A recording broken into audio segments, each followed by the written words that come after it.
എന്തുകൊണ്ടായിരിക്കും ചില വ്യക്തികൾ അവരുടെ പ്രൊഫഷനിൽ അല്ലെങ്കിൽ അവരുടെ ബിസിനസ്സിൽ ആ ബിസിനസ് അല്ലെങ്കിൽ ഗ്രോ ചെയ്യുന്നതിനിടയിൽ തന്നെ ഇൻറ്റേർണലി കൊളാപ്സ്ഡ് ആയി പോകുന്നൊരവസ്ഥ വരും. ആ ഹൈ പെർഫോമൻസിലേക്ക് എത്തുന്ന സമയത്ത് തന്നെ പെട്ടെന്ന് അതിൽ നിന്ന് ക്വിറ്റ് ചെയ്യുന്ന ചില സാഹചര്യങ്ങൾ ചില ആളുകളുണ്ടാവും. കൺഫ്യൂസ്ഡായി പോകുന്നൊരവസ്ഥകൾ, ഇനി എങ്ങനെ മുന്നോട്ട് പോകണം എന്നതിനെ പറ്റിയിട്ടുള്ള പേടികൾ അടക്കമുള്ള ചില സാഹചര്യങ്ങളിലൂടെ ചില ആളുകൾ കടന്നു പോകാറുണ്ട്. എങ്ങനെയായിരിക്കും ഇതിനെ നമുക്ക് മാനേജ് ചെയ്യാൻ കഴിയുക? ഈ സാഹചര്യങ്ങൾ എങ്ങനെയാണ് ഉണ്ടാകാനുള്ളൊരു കാരണങ്ങളായിട്ട് വരുന്നത്? പരാജയം പോലെ തന്നെ പ്രധാനപ്പെട്ട ഒന്നാണ് വിജയം എന്ന് പറയുന്നത്. പരാജയത്തെക്കുറിച്ചുള്ള ഭയവുമുണ്ട്, വിജയത്തെക്കുറിച്ചുള്ള ഭയവും മനുഷ്യർക്കുണ്ട്. ഇപ്പോൾ പല ആളുകളും വളരെ ലോഫ്റ്റി ആയിട്ടുള്ള ഗോൾസുകൾ സെറ്റ് ചെയ്യുന്നു, അത് പെർസ്യൂ ചെയ്യുന്നു, പക്ഷെ വഴിയിൽ ഉപേക്ഷിച്ച് പോകുന്ന സന്ദർഭമുണ്ട്. രണ്ട് കാരണങ്ങളുണ്ട്. ഒന്ന്, താൻ പരാജയപ്പെട്ടു പോകുമോ എന്നുള്ള ചിന്ത, അല്ലെങ്കിൽ ഫിയർ ഓഫ് റിജക്ഷൻ എന്ന് നമ്മൾ പറയാറുണ്ട്. ഞാൻ പരാജയപ്പെട്ടു പോയാൽ അതിനെനിക്ക് നേരിടാൻ സാധിക്കുമോ, ആ പരാജയത്തെ നേരിടാൻ സാധിക്കുമോ എന്നുള്ള പേടിയാണ് കുറേ ആളുകൾ തുടങ്ങാൻ തന്നെ താമസമെടുക്കുന്നത്, അല്ലെങ്കിൽ തുടങ്ങാൻ തന്നെ മടി കാണിക്കുന്നത്. പക്ഷെ കുറേ ആളുകൾക്ക് ഈവൻ വിജയത്തെ പോലും അഫോർഡ് ചെയ്യാൻ സാധിക്കാത്തൊരവസ്ഥയുണ്ട്. ആ വിജയം നേരിട്ട് കഴിയുമ്പോൾ, വിജയം വന്നു കഴിയുമ്പോൾ അതിനെങ്ങനെയാണ് താൻ ഫിയർ ഓഫ് സക്സസ് അല്ലേ? Fear of success as well as fear of rejection. ആ വലിയ വിജയത്തെ എനിക്ക് ഹോൾഡ് ചെയ്യാൻ സാധിക്കുമോ, വിജയത്തെ എനിക്ക് എംബ്രേസ് ചെയ്യാൻ സാധിക്കുമോ എന്നുള്ള ഭയമുണ്ട്. ബഹുഭൂരിപക്ഷം ആളുകളും ഈ യാത്രയുടെ മധ്യത്തിൽ നിർത്തിപ്പോകുന്നതിൻ്റെ അല്ലെങ്കിൽ പരാജയപ്പെട്ടു പോകുന്നതിൻ്റെ കാരണം ഈ ഫിയർ ഓഫ് സക്സസ് അല്ലെങ്കിൽ ഫിയർ ഓഫ് റിജക്ഷനാണ്. ഇത് ഇൻറ്റേർണൽ കോൺഫ്ലിക്റ്റാണ്. തുടങ്ങാൻ ആഗ്രഹിച്ചു, തുടങ്ങി, പക്ഷേ കുറേ മുന്നോട്ട് പോയി കഴിഞ്ഞപ്പോൾ തന്നെ അത് പരാജയപ്പെടുമോ എന്നുള്ള പേടി ഒരു വശം, ഇനി പരാജയപ്പെട്ടാൽ അതിനെ അഭിമുഖീകരിക്കാൻ എനിക്ക് കഴിയുമോ എന്നുള്ള ഭയം. ഇത്തരം ധാരാളം ഭയങ്ങൾ മനുഷ്യൻ്റെ മനസ്സിലൂടെ വേട്ടയാടിക്കൊണ്ടിരിക്കുകയാണ്. അപ്പോൾ പല ആളുകളും വിജയത്തിൻ്റെ അടുത്തെത്തിക്കഴിയുമ്പോഴായിരിക്കാം ആ വിജയത്തിൽ നിന്ന് അല്ലെങ്കിൽ ആ ലക്ഷ്യം നേടാൻ കഴിയാതെ പിൻവാങ്ങുകയും ആ ലക്ഷ്യം മറ്റു പല ആളുകളും വിജയത്തിലേക്ക് കൊണ്ടുപോവുകയും ചെയ്യുന്നത്. ഇതെല്ലാം ഇൻറ്റേർണൽ സ്ട്രഗിൾസാണ്. മനസ്സിൻ്റെ ഉള്ളിൽ ആളുകൾ അത് നേരിടാൻ എന്താണ് കോൺസിക്വൻസ്. അപ്പോൾ നമ്മളെപ്പോഴും അതിനെ ഒരു ഹൈ പെർഫോമൻസ് കോച്ചിങ് നമ്മൾ പറയുന്നത് we should focus on the process, not the output. നമ്മൾ കൊടുക്കുന്ന ഇൻപുട്ടിൽ ഫോക്കസ് ചെയ്യുക. എന്താണ് റിസൾട്ട് ഉണ്ടാകുന്നത് എന്നുള്ള കാര്യത്തെക്കുറിച്ച് കൂടുതൽ നാം ആലോചിക്കുകയോ അല്ലെങ്കിൽ അനാലിസിസ് ചെയ്യുകയോ ചെയ്തു കഴിഞ്ഞാൽ അത് വലിയൊരു പ്രത്യാഘാതം ഉണ്ടാക്കാനുള്ള കാരണമുണ്ട്. അപ്പോൾ നമുക്ക് വിഷ്വലൈസ് ചെയ്യാം, വിജയത്തെ, സക്സസ്സിനെ നമുക്ക് കാണാം, സക്സസ്സിനെ എഴുതാം, സക്സസ്സിനെ നമുക്ക് പറയാം. പക്ഷേ അത് നമ്മെ ഒരിക്കലും ഒരു ഭാരം മാറ്റി കൊണ്ടുവരുന്ന രീതിയിൽ മാറാതിരിക്കേണ്ടത് വളരെ ആവശ്യമാണ്. ഈ ഭയം പരാജയത്തെ എങ്ങനെ ഭയക്കുന്നു അതുപോലെ തന്നെ ആളുകൾ വിജയത്തെയും ഭയക്കുന്നുണ്ട്. അതുകൊണ്ട് പല ആളുകളും തങ്ങളുടെ വിജയങ്ങൾ ഒന്ന് പുറത്ത് പറയാൻ പോലും പഠിക്കുന്ന ധാരാളം ആളുകളുണ്ട്. ഇപ്പോൾ നമ്മളിപ്പോൾ ഈ ബ്രാൻഡ് ഐഡൻറ്റിറ്റി അല്ലെങ്കിൽ പേഴ്സണൽ ബ്രാൻഡിങ് എന്നുള്ള ആംഗിളെല്ലാം പറയുമ്പോൾ നമ്മളെക്കാൾ അധികം സക്സസ്ഫുൾ ആയിട്ടുള്ള അല്ലെങ്കിൽ പണമുണ്ടാക്കുന്ന റിച്ച് ആയിട്ടുള്ള പെർഫോം ചെയ്യുന്ന ധാരാളം ആളുകളുണ്ട്. പക്ഷേ they are very much scared about celebrating that. പുറത്ത് പറയാൻ അവർക്ക് പേടിയാണ്. എൻ്റെ വിജയത്തെ വേറെ ആളോട് പറയാനായിട്ട് പോലും ഭയപ്പെടുന്ന ആളുകൾക്ക്. ഞാൻ ബീയിങ് എ ബ്രാൻഡ് കൺസൾട്ടൻറ്റ് അല്ലെങ്കിൽ ഹൈ പെർഫോമൻസ് കോച്ചായിട്ടുള്ള ഞാൻ ധാരാളം ആളുകൾ കണ്ടിട്ടുണ്ട്. അവർ പറയുന്നതാണ്, ഞാനിത് പറഞ്ഞു കഴിഞ്ഞാൽ മറ്റുള്ളവർ എന്ത് വിചാരിക്കും, എൻ്റെ വിജയത്തെ മറ്റുള്ളവർ കണ്ടു കഴിഞ്ഞാൽ അതെനിക്ക് നെഗറ്റീവായുള്ള എനർജിയായി മാറുമോ, അതല്ലെങ്കിൽ പച്ച മലയാളത്തിൽ പറഞ്ഞു കഴിഞ്ഞാൽ എനിക്ക് കണ്ണ് കിട്ടുമോ എന്നുള്ള രീതിയിൽ വരെ ചിന്തിക്കുന്ന ആളുകളുണ്ട്. ഇതൊരു ഇൻറ്റേർണൽ കോൺഫ്ലിക്റ്റ് തന്നെയാണ്. പരാജയത്തെയാണെങ്കിലും വിജയത്തെയാണെങ്കിലും എങ്ങനെ നമുക്ക് ഹാൻഡിൽ ചെയ്യാൻ സാധിക്കും. അപ്പോൾ ഒരിക്കലും എന്താണ് ഔട്ട്പുട്ട് എന്ന് ചിന്തിക്കാതെ തന്നെ ഇന്നത്തെ പ്രോസസ്സിൽ ഫോളോ ചെയ്യുക എന്നുള്ളതാണ്. വലിയ ലക്ഷ്യം വെക്കുന്ന ഒരാൾ, ഞാൻ എപ്പോഴും പറയുന്ന കാര്യമാണ്, വലിയ ലക്ഷ്യം വെക്കുന്നയാൾ ആദ്യം ലക്ഷ്യത്തെ കാണുക. ആ ലക്ഷ്യം കാണാനായി, ലക്ഷ്യം നേടാനായി ഇന്ന് ഞാൻ എന്ത് ചെയ്യണം, ഈ നിമിഷം ഞാൻ എന്ത് ചെയ്യണമെന്നുള്ള ചിന്തയാണ് ആ ഒരു വ്യക്തിക്കുണ്ടാകേണ്ടത്. അല്ലാതെ എപ്പോഴും ആ വിജയത്തെക്കുറിച്ചോ പരാജയത്തെക്കുറിച്ചോ ഓർത്തിരിക്കുന്ന ആൾക്ക് ഒരിക്കലും ലക്ഷ്യം നേടുവാനായിട്ട് സാധിക്കില്ല. അപ്പം പിന്നെ വിജയത്തെ പറ്റിയിട്ടുള്ള ഫിയർ അവിടെ തുടങ്ങും അല്ലേ?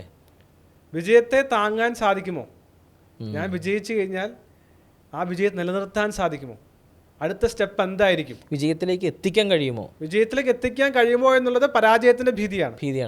വിജയിച്ചു കഴിഞ്ഞാൽ എനിക്ക് അത് നിലനിർത്താൻ സാധിക്കുമോ. Staying success is very difficult. ഒരു വിജയം നമുക്ക് ഉണ്ടാക്കാൻ സാധിക്കും, പക്ഷേ ആ വിജയത്തിന് അടുത്ത വിജയത്തിലേക്കുള്ള യാത്ര എന്ന് പറയുന്നത് വളരെ വളരെ കഠിനമായിട്ടുള്ളതാണ്. അതിന് കൺസിസ്റ്റൻസി വേണം, പെർസിസ്റ്റൻസ് വേണം. വിജയത്തെ എനിക്ക് നിലനിർത്താൻ സാധിക്കുമോ എന്നുള്ളത് വളരെ പ്രധാനപ്പെട്ട കാര്യമാണ്.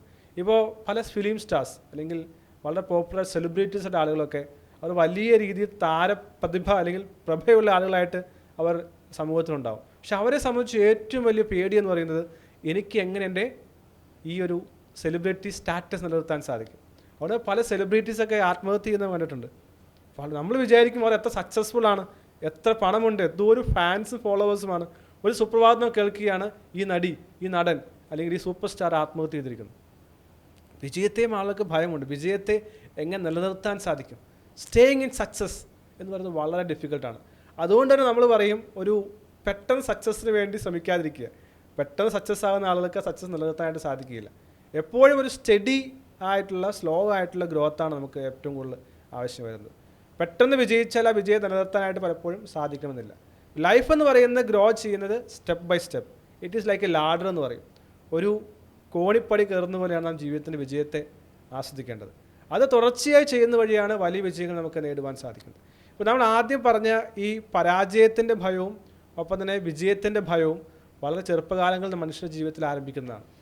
മാതാപിതാക്കൾ വഴിയോ അല്ലെങ്കിൽ ജീവിത അനുഭവങ്ങൾ വഴിയോ എല്ലാം ഉണ്ടാകുന്നതായിട്ടുള്ള ഭയങ്ങളാണ് മനുഷ്യനെ ഈ പറയുന്ന വിജയത്തിലേക്ക് എത്താനോ പരാജയത്തെ നേരിടാനോ കഴിയാത്ത രീതിയിൽ തളർത്തിയത്. ഇപ്പോൾ പരാജയത്തെക്കുറിച്ച് പറഞ്ഞു കഴിഞ്ഞാൽ പല ആളുകൾക്കും നന്നായി സംസാരിക്കാൻ കഴിവുള്ള ആളുകൾ അവർ സംസാരിക്കാൻ പറഞ്ഞാൽ അവർക്ക് സംസാരിക്കാനായിട്ട് ബുദ്ധിമുട്ടാണ്. നന്നായി എഴുതുന്ന ആളുകൾ അവരുടെ ഒരു പുസ്തകം എഴുതാൻ പറഞ്ഞാൽ അവർക്ക് എഴുതാൻ ബുദ്ധിമുട്ടാണ്. അല്ലെങ്കിൽ വലിയ പരീക്ഷകൾ എഴുതി ജയിക്കാൻ കഴിവുള്ള ആളുകൾ അവർക്ക് പരീക്ഷ നേരിടാനുള്ള ബുദ്ധിമുട്ടാണ്. കാരണം അവർ എവിടെയോ ഒരു പരാജയം രുചിച്ചിട്ടുണ്ട്. എവിടെയോ ചെറുപ്പകാലഘട്ടങ്ങളിൽ ജീവിതാനുഭവത്തിൽ അവർ പരാജയപ്പെടുകയോ അല്ലെങ്കിൽ നിങ്ങൾ പരാജയപ്പെട്ടു പോകുമെന്നുള്ള ഒരു വാക്കോ ഒരു ധ്വനിയോ അവരുടെ മനസ്സിലോ ചിന്തയിലോ ഉണ്ടായിട്ടുണ്ട്.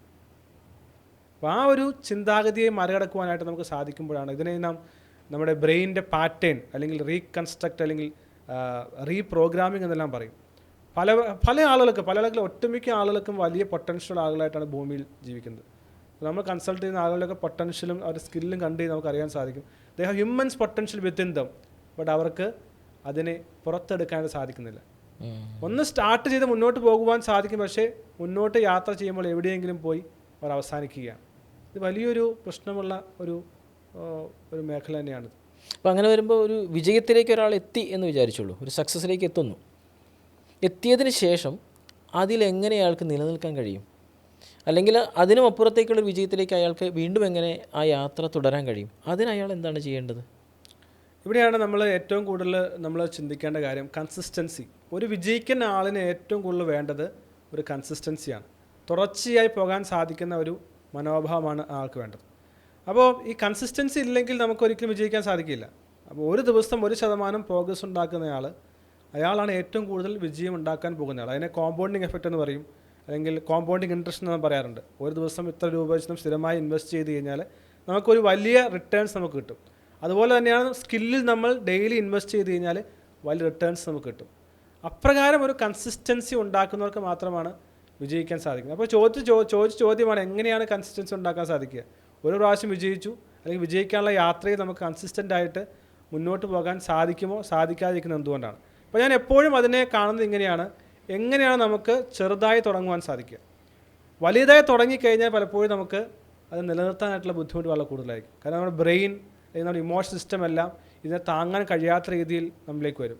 കാരണം നമ്മൾ എപ്പോഴും ചിന്തിക്കേണ്ടത് ഇന്ന് ഇതിന് എത്രമാത്രം പ്രോഗ്രസ് ചെയ്തു, ഇന്ന് ഞാൻ എത്രമാത്രം മുന്നോട്ട് പോയി എന്നുള്ള ചിന്തയോടുകൂടി മാത്രമേ ഗ്രോ ചെയ്യാൻ സാധിക്കുള്ളൂ. അപ്പോൾ കൺസിസ്റ്റൻസി എന്ന് പറയുന്നത് എല്ലാ ദിവസവും ഞാൻ മുന്നോട്ട് പോകുന്നുണ്ടോ, വളരെ പ്രധാനപ്പെട്ട ഒരു കാര്യമാണ്. അപ്പോൾ അതിനാണ് നമ്മൾ പറയുന്നത് നമ്മൾ ദിവസവും നമ്മൾ എഴുതുക. നമ്മുടെ വലിയ ഗോൾസ് സെറ്റ് ചെയ്തു. പിന്നെ നമ്മൾ ചിന്തിക്കേണ്ടത് ഇന്ന് ഞാൻ എന്താണ് ചെയ്യാൻ ഉദ്ദേശിക്കുന്നത്, നാളെ എന്താണ് ചെയ്യാൻ ഉദ്ദേശിക്കുന്നത്, ഈ വീക്കിൽ എന്താണ് ചെയ്യാൻ ഉദ്ദേശിക്കുന്നത്. ഇപ്പോൾ എല്ലാ ദിവസവും ഞാൻ എന്നെ തന്നെ വിലയിരുത്തുക. ഇന്നലത്തേക്കാൾ ഇന്ന് ഞാൻ 1% ഇമ്പ്രൂവ് ചെയ്തിട്ടുണ്ടോ, നാളെ ഞാൻ ചെയ്യാൻ പോകുന്നത് എന്താണ്, അല്ലെങ്കിൽ ഈ ആഴ്ച ഞാൻ ചെയ്യാൻ ഉദ്ദേശിച്ച കാര്യങ്ങൾ ചെയ്തോ, നാളെ ഞാൻ അടുത്ത ആഴ്ച എന്താണ് ചെയ്യാൻ ഉദ്ദേശിക്കുന്നത്. അപ്പോൾ കൺസിസ്റ്റൻസി ഇല്ലാത്തതിൻ്റെ കാരണം എന്ന് പറയുന്നത് സിസ്റ്റം ഇല്ല എന്നുള്ളതാണ്. കൺസിസ്റ്റൻസി ഉണ്ടെങ്കിൽ മാത്രമേ നമുക്ക് സിസ്റ്റം ബിൽഡ് ചെയ്യാൻ സാധിക്കുള്ളൂ. ഇപ്പോൾ വളരെ പ്രശസ്തരായിട്ടുള്ള എഴുത്തുകാർ അല്ലെങ്കിൽ ഫിലിം പ്രൊഡ്യൂസേഴ്സ് അല്ലെങ്കിൽ ഫിലിം ഡയറക്ടേഴ്സ് ഇവരെല്ലാം ഒറ്റ ദിവസം കൊണ്ടല്ല ഒരു ഫിലിം സ്റ്റാറായി മാറുന്നത്. വർഷങ്ങളുടെ കഠിനാധ്വാന ശേഷമാണ് അവരൊരു വലിയ വിജയത്തിലേക്ക് വരുന്നത്. അപ്പോൾ ചെറുതായി ആ ആക്ഷനെ തുടരെ ചെയ്യുന്ന വഴിയാണ് ഒരു കൺസിസ്റ്റൻസി ബിൽഡ് ചെയ്യാൻ സാധിക്കും. അപ്പോൾ കൺസിസ്റ്റൻസി എന്ന് പറയുന്ന സിസ്റ്റമാണ്. സിസ്റ്റം ഉണ്ടാക്കിയാൽ മാത്രമേ നമുക്ക് ഡെവലപ്പ് ചെയ്യാൻ സാധിക്കും. അപ്പോൾ നമ്മൾ മൈക്രോ അസൻ മെത്തേഡ് എന്ന് പറയുന്ന ആ ഒരു മെത്തഡോളജിനെ ഞാൻ പൊതുവെ ഫോളോ ചെയ്യുന്നത്. അതിൽ മൈക്രോ അസെൻറ്റ്, ചെറുതായി മുന്നോട്ട് പോവുക, ചെറുതായി മുന്നോട്ട് യാത്ര ചെയ്യുക. അത് നമുക്ക് മൈക്രോ റിവ്യൂ സിസ്റ്റം ഉണ്ട്, മൈക്രോ ഇവാലുവേഷൻ സിസ്റ്റം ഉണ്ട്, മൈക്രോ ഹാബിറ്റ് ഉണ്ട്, മൈക്രോ ആക്ഷൻ ഉണ്ട്, മൈക്രോ തിങ്കിങ് ഉണ്ട്. എല്ലാം മൈക്രോ തലത്തിൽ നമ്മുടെ ചിന്തകൾ എന്താണെന്നുള്ളതും നമ്മുടെ ആക്ഷൻ എന്താണെന്നുള്ളതും നമ്മുടെ ഫീലിംഗ് എന്താണെന്നുള്ളതും ഇമോഷൻസ് എന്താണെന്നുള്ളതും കൃത്യമായ അവയർനെസ്സിലൂടെ യാത്ര ചെയ്യുമ്പോഴാണ് നമുക്ക് കൺസിസ്റ്റൻ്റ് മുന്നോട്ട് പോകാൻ സാധിക്കുന്നത്. ഹൈ പെർഫോമൻസ് ആഗ്രഹിക്കുന്ന ഒരു വ്യക്തി എന്തൊക്കെയാണ് ചെയ്യേണ്ടത്? അയാൾ എന്തിലൊക്കെ കൂടുതലായിട്ട് ഫോക്കസ് ചെയ്യണം? വളരെ പ്രധാനപ്പെട്ട ക്വസ്റ്റ്യനാണ്. പല ആളുകൾക്കുമുള്ള ആഗ്രഹമാണ് ഹൈ പെർഫോമർ ആകണമെന്നുള്ളൊരാഗ്രഹം. പിന്നെ എപ്പോഴും അവരോട് ചോദിക്കുന്ന ചോദ്യമാണ്, നിങ്ങൾക്ക് ഏത് കാര്യത്തിലാണ് ഹൈ പെർഫോമർ ആകേണ്ടത്? നിങ്ങൾക്ക് വ്യക്തമായൊരു ധാരണയുണ്ടോ ഇന്ന മേഖലയിൽ ഹൈ പെർഫോമർ ആകണം? അത് നമ്മൾ പറയുന്ന നിഷ് ഏരിയ ഐഡൻറ്റിഫിക്കേഷൻ എന്ന് പറയും. ഇപ്പോൾ എൻ്റെ അടുത്ത് വരുന്ന ഒരു ക്ലയൻറ്റിലെ വ്യക്തിക്ക് ഏറ്റവും ആദ്യം ഞാൻ ചെയ്യുന്നത് ക്ലാരിറ്റി റിപ്പോർട്ട് എന്ന് പറയും. നിങ്ങൾ ഏത് മേഖലയിൽ ഹൈ പെർഫോമർ ആകണമെന്നുള്ളതിന് നിങ്ങൾക്ക് ക്ലാരിറ്റി ഉണ്ടോ? പലർക്കും അറിയില്ല. പലരും പല രീതിയിലുള്ള, ചില ആളുകൾ സ്പോക്കൺ ഇംഗ്ലീഷിൻ്റെ കോഴ്സ് ചെയ്യുന്നു, പല എക്സാമിനേഷൻ പ്രാക്ടീസ് ചെയ്യുന്നു, ഒപ്പം ജോലി ചെയ്യുന്നു. അങ്ങനെ പല മേഖലയിൽ ആളുകൾ വർക്ക് ചെയ്തുകൊണ്ടിരിക്കുകയാണ്. അങ്ങനെയുള്ളവർക്ക് ഒരിക്കലും ഹൈ പെർഫോമർ ആകാൻ സാധിക്കില്ല. അതെങ്ങനെ കണ്ടെത്തും? അപ്പോൾ നിഷ് ഏരിയ ഐഡൻറ്റിഫൈ ചെയ്യാനുള്ള പല ടൂളുകൾ നമ്മൾ ഡെവലപ്പ് ചെയ്തിട്ടുണ്ട്. അപ്പോൾ നമുക്ക് പിക്കിഗായ് പോലുള്ള മെത്തേഡുകളുണ്ട്, അല്ലെങ്കിൽ പേഴ്സണൽ ക്ലാരിറ്റി ടൂളുണ്ട്. ഈ ടൂൾ വെച്ച് നമ്മൾ ഒരു ആൾക്ക് 3 days കൊണ്ട് നമുക്ക് മനസ്സിലാക്കാൻ സാധിക്കും ഈ ആൾ എത്രമാത്രം ഏത് മേഖലയിൽ പെർഫോം ചെയ്യാൻ സാധിക്കും. അത് കിട്ടിയാൽ മാത്രമേ നമുക്ക് ഡെവലപ്പ് ചെയ്യാൻ സാധിക്കുള്ളൂ. ഇവിടെ ഒരു കാര്യം മനസ്സിലാക്കേണ്ടത്, ലോകത്തിലെല്ലാ മനുഷ്യരും അവർക്ക് സ്കില്ലുള്ള ഏതൊരു മേഖലയുണ്ട്. അത് കണ്ടെത്തുക എന്നുള്ളതാണ് ഏറ്റവും മിഷൻ അല്ലെങ്കിൽ സക്സസ് ആക്കുക എന്നുള്ളതിൻ്റെ ഏറ്റവും പ്രധാനപ്പെട്ട കാര്യം. Life is with a purpose. ഈ ലോകത്തിൽ ആരും ഒരു പർപ്പസ് ഇല്ലാതെ ജനിക്കുന്നില്ല, ജനിച്ചിട്ടില്ല, മരിക്കുകയുമില്ല. അപ്പോൾ അത് കണ്ടെത്തി കഴിഞ്ഞാൽ ആ മേഖലയിലാണ് നാം വിളങ്ങേണ്ടത്. അപ്പോൾ അത് നമ്മൾ വിചാരിക്കും ലോകത്തിലെല്ലാവർക്കും ഒരേ ജോലിയാണെന്ന് വിചാരിക്കില്ല. പല ആളുകളും വിചാരിക്കും എൻ്റെ കൂട്ടുകാരൻ അങ്ങനെയായി, എൻ്റെ കൂട്ടുകാരൻ വിദേശത്ത് പോയി, അല്ലെങ്കിൽ കൂട്ടുകാരൻ CA പരീക്ഷ പാസ്സായി, അല്ലെങ്കിൽ കൂട്ടുകാരൻ ബിസിനസ് ചെയ്തു, അയൽക്കാരൻ വലിയ വീട് വെച്ചു, അതുപോലെ ഞാൻ ഫോളോ ചെയ്യാമെന്ന് ചിന്തിക്കുന്നതിൽ വലിയ മണ്ടത്തരം വേറെയില്ല. എൻ്റെ മേഖല എന്താണ്, എൻ്റെ ഇൻട്രസ്റ്റ് എന്താണ്? പല പേരൻസിനും പറ്റുന്ന അബദ്ധമാണ് തങ്ങളുടെ പിള്ളേരെ ഞാൻ എഞ്ചിനീയർ ആയതുകൊണ്ട് നീയും എഞ്ചിനീയർ ആകും, ഞാൻ ടീച്ചർ ആയതുകൊണ്ട് നീയും ടീച്ചറാകും, ഞാൻ ഡോക്ടർ ആയതുകൊണ്ട് നീയും ഡോക്ടറാകും, അല്ലെങ്കിൽ ഇന്നിപ്പോൾ AI ട്രെൻഡാണ്, അതല്ലെങ്കിൽ റോബോട്ടിക്സ് ട്രെൻഡാണ്, ക്ലൗഡ് കമ്പ്യൂട്ടിംഗ് ട്രെൻഡാണ്, നിങ്ങൾ അതിന് പോകും. That is the most upset thing എന്ന് ഞാൻ പറയും. നിങ്ങളുടെ ഇൻട്രസ്റ്റ് എന്താ, നിങ്ങളുടെ പർപ്പസ് എന്താണെന്ന് കണ്ടെത്താനായിട്ട് തീർച്ചയായും സാധിക്കണം. അപ്പോൾ അതിനകത്ത് പൊതുവെ പറയുന്ന വളരെ കോമൺ ആയിട്ടുള്ള പ്രിൻസിപ്പിൾ ഞാൻ പല പ്രാവശ്യം പറഞ്ഞിട്ടുള്ള കാര്യമാണ്, നിങ്ങൾക്ക് പാഷനേറ്റ് ആയിട്ടുള്ളൊരു മേഖല എന്താണ്? അത് മ്യൂസിക്കാണോ, ആർട്ടാണോ, ഡയറക്ഷനാണോ, എഞ്ചിനീയറിംഗ് ആണോ, മാത്തമാറ്റിക്സ് ആണോ എന്ന് വെച്ച് കഴിഞ്ഞാൽ നിങ്ങൾ റിട്ടയർ ആണെങ്കിൽ കൂടെയും നിങ്ങൾക്ക് ചെയ്യാൻ ആഗ്രഹിക്കുന്ന കാര്യം, നിങ്ങൾക്ക് പണം കിട്ടിയില്ലെങ്കിൽ കൂടെയും നിങ്ങൾക്ക് ചെയ്യാൻ ആഗ്രഹമുള്ള കാര്യം, അതാണ് നമ്മൾ ഏറ്റവും ആദ്യമായിട്ടുള്ള പാഷൻ എന്ന് പറയുന്ന കാര്യം. നിങ്ങളുടെ പാഷനെ കണ്ടെത്തുക. നമ്മൾ പല എക്സസൈസ് ചെയ്യിപ്പിക്കാറുണ്ട്. പല ആൾക്കാർക്കും പറയും എനിക്ക് പല കാര്യങ്ങളിൽ പാഷൻ ഉണ്ടെന്ന് പറയും. അപ്പോൾ നമ്മൾ ആദ്യം അതിനെ ലിസ്റ്റ് ചെയ്യും. ഓക്കെ, 5 കാര്യങ്ങളിലാണ് പാഷൻ ഉള്ളത്. വീണ്ടും നമ്മൾ സബ് ലിസ്റ്റ്, ഇതൊക്കെ എല്ലാം കൺസൾട്ടേഷൻ മെത്തഡോളജി വരുന്നതാണ്. കാരണം അത് പല സിറ്റിങ്ങിലൂടെ ആയിരിക്കും നമ്മൾ അവരെ അത് ഫ്രീസ് ചെയ്യാൻ സഹായിക്കുന്നത്. അപ്പോൾ 5 പാഷനുള്ള ആളെ നമ്മൾ 5-ൽ നിന്ന് 1-ലേക്ക് എത്തിക്കുന്ന ഒരു മെത്തഡോളജി ഉണ്ട്. ആ 1-ലേക്ക് എത്തുക എന്നുള്ളത് പറയുന്നതാണ് ഏറ്റവും പ്രധാനപ്പെട്ട കാര്യം.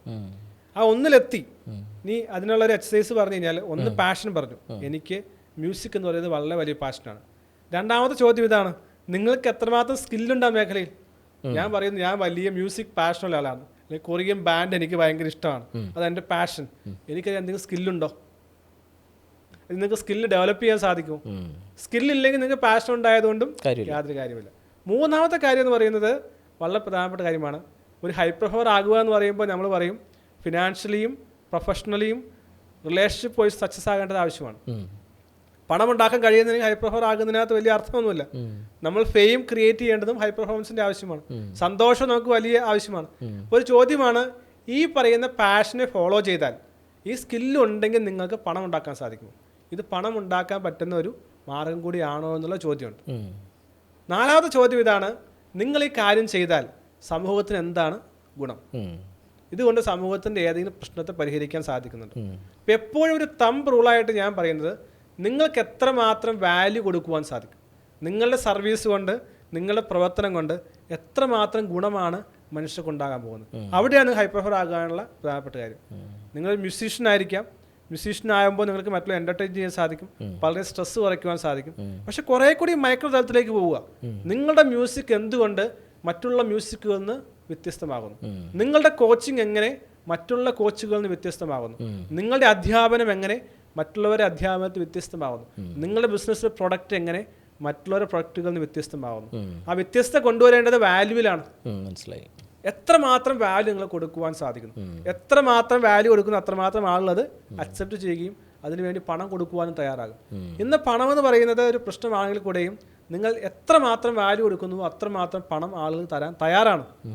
അത് പല ആളുകൾ മനസ്സിലാക്കുന്നില്ല. ആളുകൾ വിചാരിക്കും പണം തരാൻ ആളുകൾക്ക് മടിയാണ്, ഒരു കസ്റ്റമർ അക്വയർ ചെയ്യാൻ ഭയങ്കര പാടാണ്, എല്ലാവർക്കും ഇതേ പ്രൊഡക്റ്റ് ഉണ്ട്, അല്ലെങ്കിൽ അവർക്ക് ഇത് കിട്ടുന്നില്ല, ഇവർക്കിത് കിട്ടുന്നില്ല, ഞാൻ ഇത്രയും ട്രൈ ചെയ്തതാണ് എനിക്ക് കിട്ടുന്നില്ല. പലരും പറയുന്ന ഈ എക്സ്ക്യൂസ്, ഞാൻ ഇതൊക്കെ ചെയ്തതാണ്. അങ്ങനെ പറയുന്ന ആൾക്ക് ഒരിക്കലും രക്ഷപ്പെടാൻ സാധിക്കില്ല.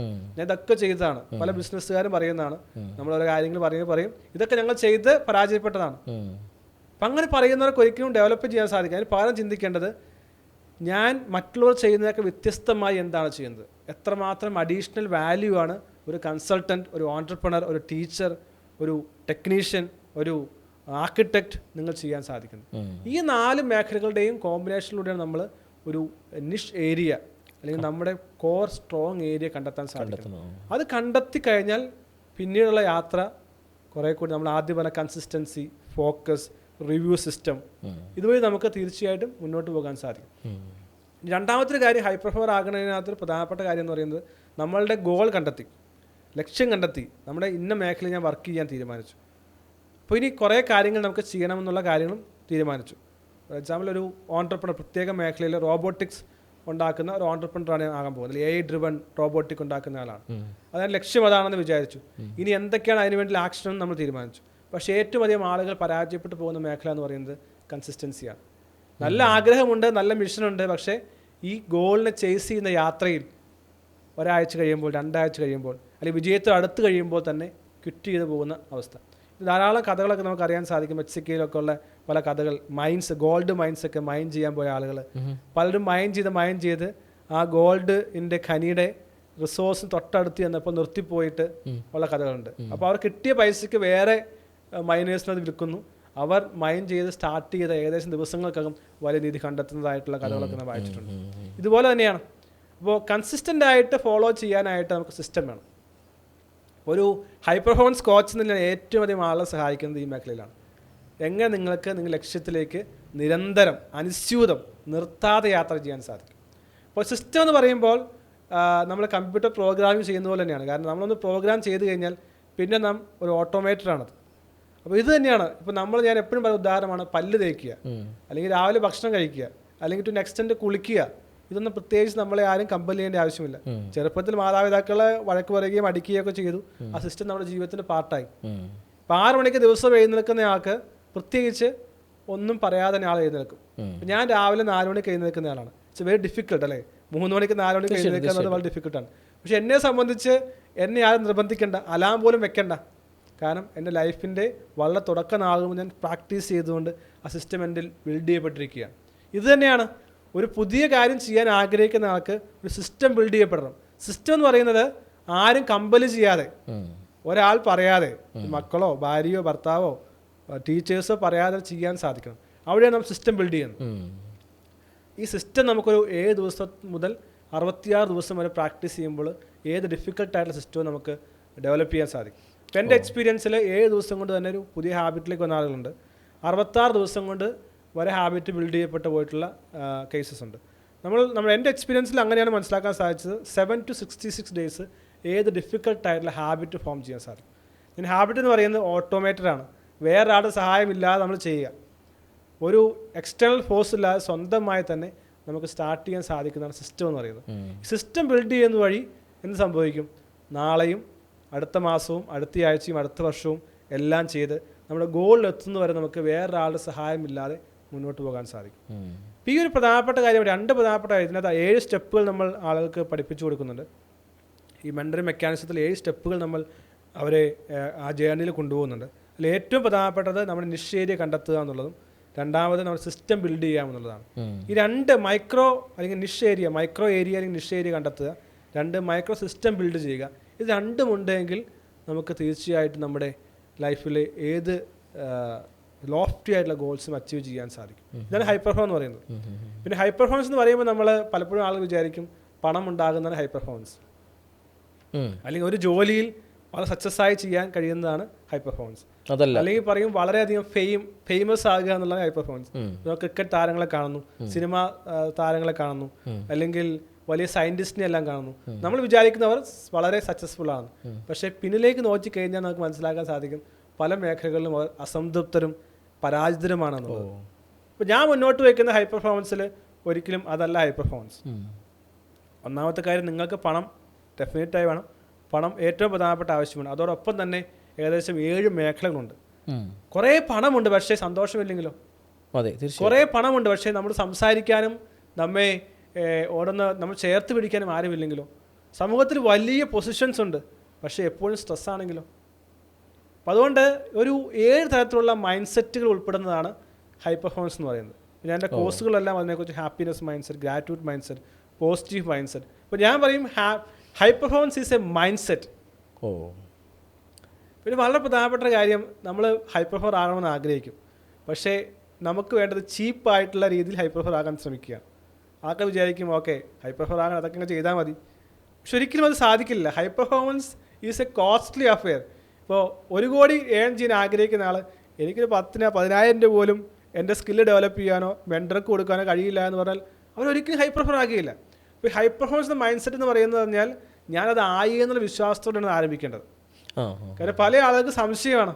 സംശയത്തെ തുടങ്ങിയാൽ നിങ്ങൾക്ക് ഒരിക്കലും എത്താൻ സാധിക്കില്ല. അപ്പോൾ മൈൻഡിൻ്റെ പവറും ഇതിനകത്ത് വളരെ പ്രധാനപ്പെട്ട ഒരു കാര്യത്തിലേക്ക്. അതുകൊണ്ട് നിശ്ചയ ഐഡൻറ്റിഫിക്കും. ഞാൻ എൻ്റെ കൺസൾട്ടേഷൻ പ്രോസസ്സിൽ ഫസ്റ്റ് സ്റ്റേജിൽ ഞാൻ കഴിഞ്ഞാൽ പല ആളുകളെയും ഞാൻ അതൊന്ന് ഫിൽറ്റർ ചെയ്ത് ഞാൻ പുറത്തേക്ക് പിന്നെ ഞാൻ അവരെ കൺസൾട്ട് ചെയ്യാറില്ല. കാരണം എനിക്ക് മനസ്സിലാവും ഇവർക്ക് ആ പാഷൻ ഇല്ല, അത് ജെന്യൂൻ ആയിട്ടുള്ള ആളല്ല. അതുകൊണ്ട് അവരെ പിന്നീട് കൺസൾട്ട് ചെയ്താൽ നമുക്ക് റിസൾട്ട് ഉണ്ടാക്കാൻ പറ്റില്ല. പക്ഷെ ചില ആളുകൾ നമുക്ക് മനസ്സിലാക്കി ഇവർക്ക് ആ ലക്ഷ്യത്തെ നേടുവാനായിട്ട് സാധിക്കും.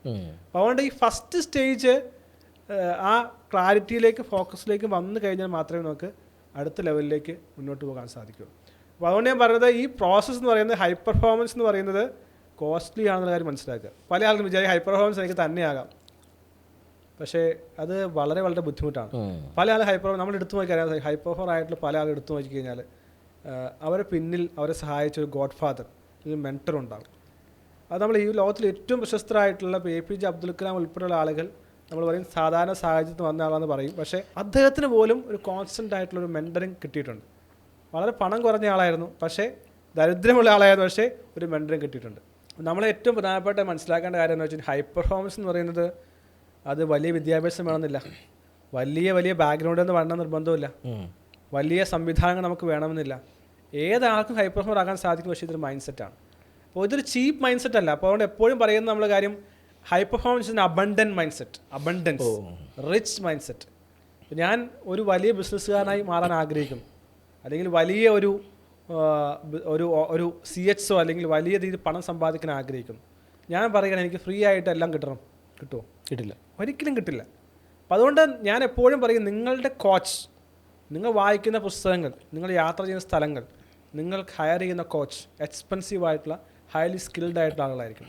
പലപ്പോഴും ചില ആളുകൾക്ക് സക്സസ്, ഓട്ടോമാറ്റിക് സക്സസ്. ഇപ്പോൾ നമുക്കറിയാം പല രാഷ്ട്രീയക്കാരുടെയും മക്കൾ നല്ല രാഷ്ട്രീയക്കാരായി വരുന്നുണ്ട്. സിനിമ ഫിലിം സ്റ്റാറുടെ ഒക്കെ മക്കൾ ഫിലിം സ്റ്റാർസ് വരുന്നുണ്ട്.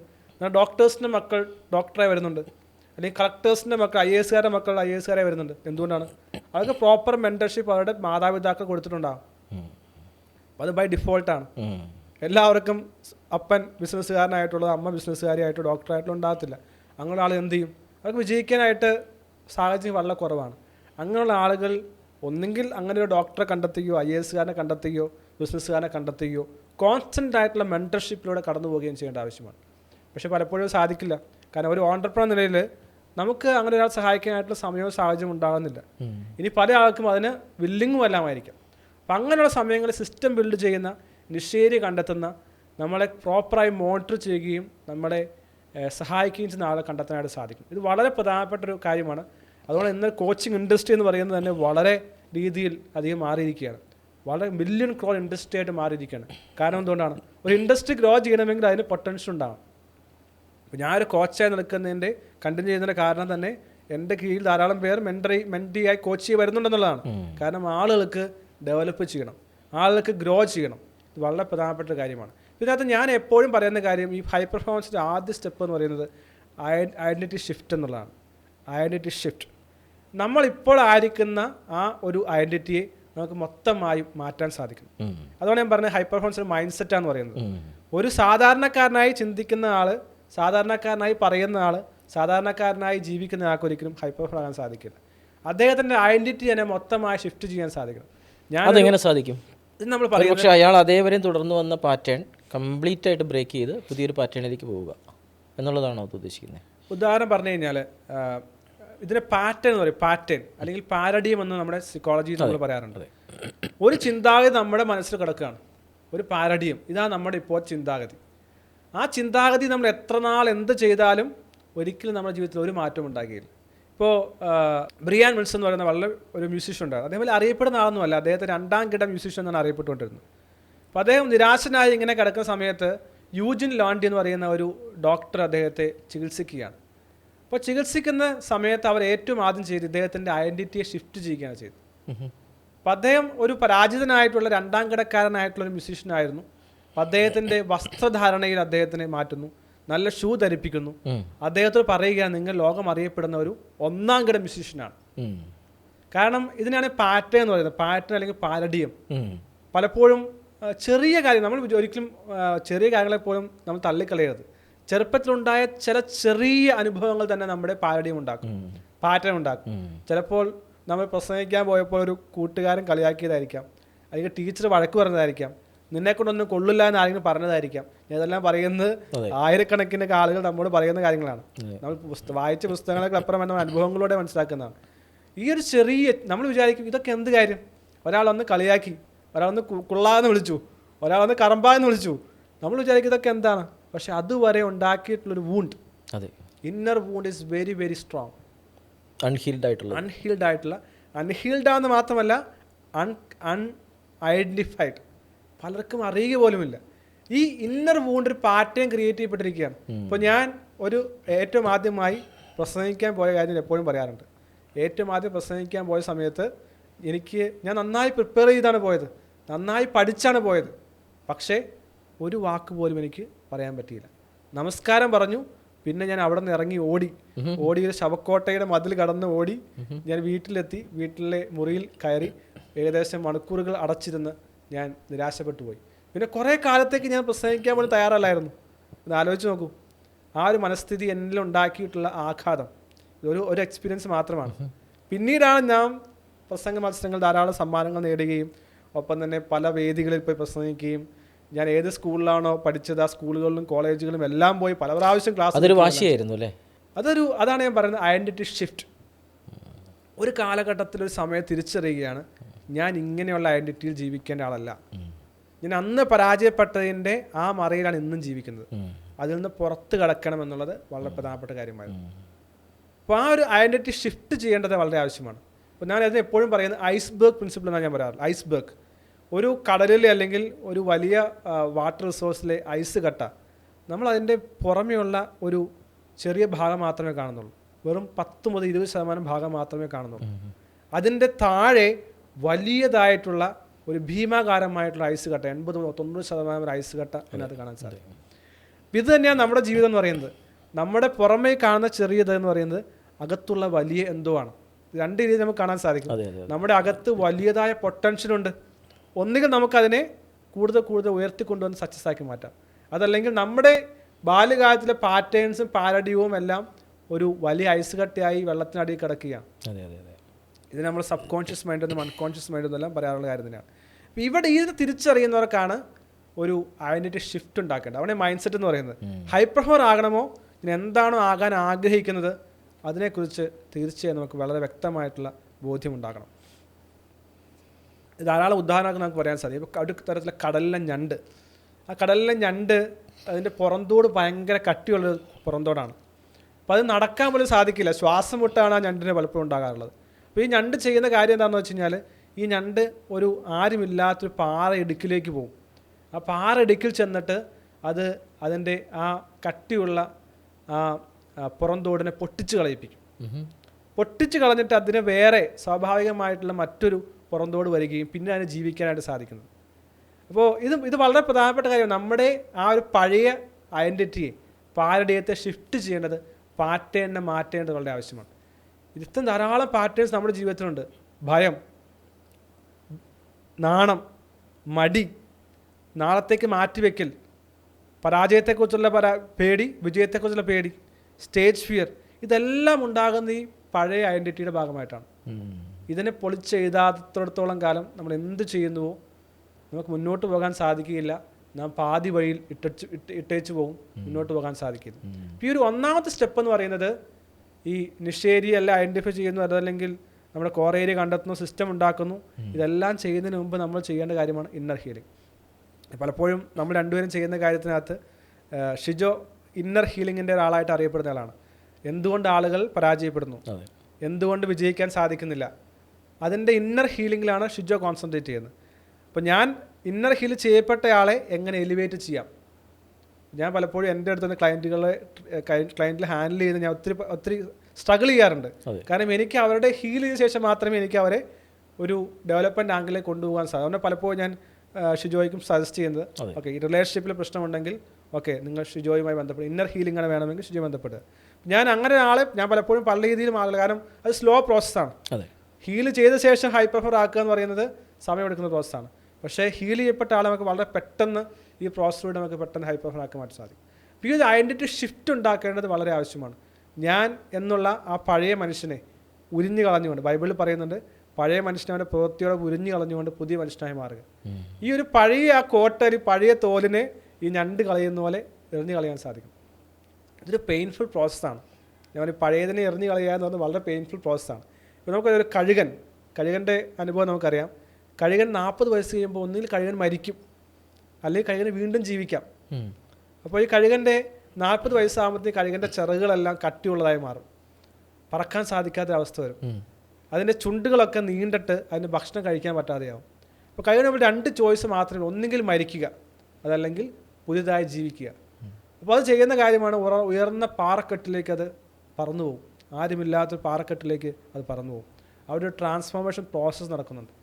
അതവിടെ ആ പാറക്കെട്ടിൻ്റെ ഇടയിൽ നിന്ന് തൻ്റെ ആ പഴയ ചുണ്ടിൻ്റെ, നീളമുള്ള ചുണ്ടിനെ ഒരച്ചൊരച്ച് അത് പഴയ പോലെ കുഞ്ഞു ചുണ്ട് പോലെ ആക്കുന്നു.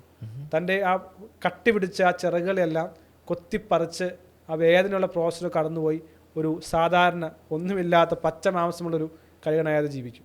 പിന്നീട് അത് പുതിയ ചിറക് വരികയും ചുണ്ടുകൾ സ്വാഭാവികം മാറുകയും അടുത്ത 40 വർഷത്തേക്ക് ജീവിക്കാൻ ശക്തി കിട്ടുന്നത്. അപ്പോൾ അവിടെ എപ്പോഴും ഞാൻ പറയുന്നത് 2 days which are important in your life, the day we born, the day we realize why we are born this world. നിങ്ങൾക്ക് വേണമെങ്കിൽ രണ്ടാമത് ജീവിക്കാതെ തീരുമാനമെടുക്കാം. That's a painful process. അത് ഞാൻ ഈ ഒരു ഹൈ പെർഫോമൻസ് സ്റ്റേജിൻ്റെ അവസാനത്തെ ഒരു ഭാഗമാണ്.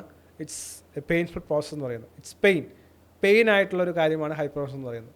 അപ്പോൾ ഈ ഐഡൻറ്റിറ്റി ഷിഫ്റ്റ് ഉണ്ടാകത്തോടത്തോളം കാലം ആർക്കും ഹൈ പെർഫോം ആകാൻ സാധിക്കില്ല. ഈവൻ ചെറിയതായിട്ടുള്ള കാര്യങ്ങൾ പോലും നമ്മുടെ ജീവിതത്തിൽ വളരെ മാരകമായിട്ട് നമ്മൾ അലട്ടുന്നതാണ്. അപ്പോൾ വളരെ സ്ട്രെസ്സുള്ള ആളുകൾ, പരാജയത്തെ ഭയക്കുന്ന ആളുകൾ, അല്ലെങ്കിൽ പുതിയ കാര്യങ്ങൾ ചെയ്യാൻ മടിക്കുന്ന ആളുകൾ, ചെയ്യാൻ ആരംഭിച്ച് പക്ഷെ മുന്നോട്ട് പോകാൻ കഴിയാത്ത ആളുകൾ, നാണമുള്ള ആളുകൾ, എപ്പോഴും എപ്പോഴും ഓവർ തിങ്ക് ചെയ്യുന്ന ആളുകൾ, ഇതെല്ലാം ഒരു ഓൾഡ് പാറ്റേണിൻ്റെ പാർട്ടായിട്ടുള്ളതാണ്. നമ്മൾ ബ്രെയിൻ റീപ്രോഗ്രാമിംഗ് അല്ലെങ്കിൽ മൈൻഡ് മാസ്റ്ററിങ്, മൈൻഡ് റീഫ്രെയിമിങ് എന്നെല്ലാം പറയാറുണ്ട്. അപ്പോൾ ഇത് ഒന്നാമത് സ്റ്റെപ്പ് എന്ന് പറയുന്നത് ഹൈപ്പർഫോമർ ആകണമോ നിങ്ങളുടെ ഐഡൻറ്റിറ്റിയെ ഷിഫ്റ്റ് ചെയ്യുക. ജോസ് ഡാറ്റ്സിങ് എന്ന് പറയുന്ന ഒരു ആളെക്കുറിച്ച് ഞാൻ പലപ്പോഴും പറയാറുള്ള കാര്യമാണ്. അപ്പോൾ അദ്ദേഹം ഒരിക്കലും അദ്ദേഹം സ്കൂളിൽ പഠിക്കുന്ന വിദ്യാർത്ഥിയാണ്. സ്കൂളിൽ പോയി കഴിഞ്ഞപ്പോൾ ബോർഡിലൊരു പ്രോബ്ലം എഴുതി വെച്ചിരിക്കുകയാണ്. അപ്പോൾ അദ്ദേഹം വിചാരിച്ചത് ഹോംവർക്കാണെന്ന് വിചാരിച്ചു. അദ്ദേഹം വീട്ടിൽ പോയി കുറേ ആലോചിച്ച് ഹോംവർക്കിൻ്റെ ആൻസർ ചെയ്യുകയാണ്. പിന്നീട് പിറ്റേന്ന് 2 ദിവസം കഴിഞ്ഞപ്പോൾ ടീച്ചറെ കൊണ്ടുപോയി പറഞ്ഞു, ടീച്ചർ ഇതാണ് ഹോംവർക്കിൻ്റെ ആൻസർ. ടീച്ചർ അത്ഭുതപ്പെട്ടു പോയി.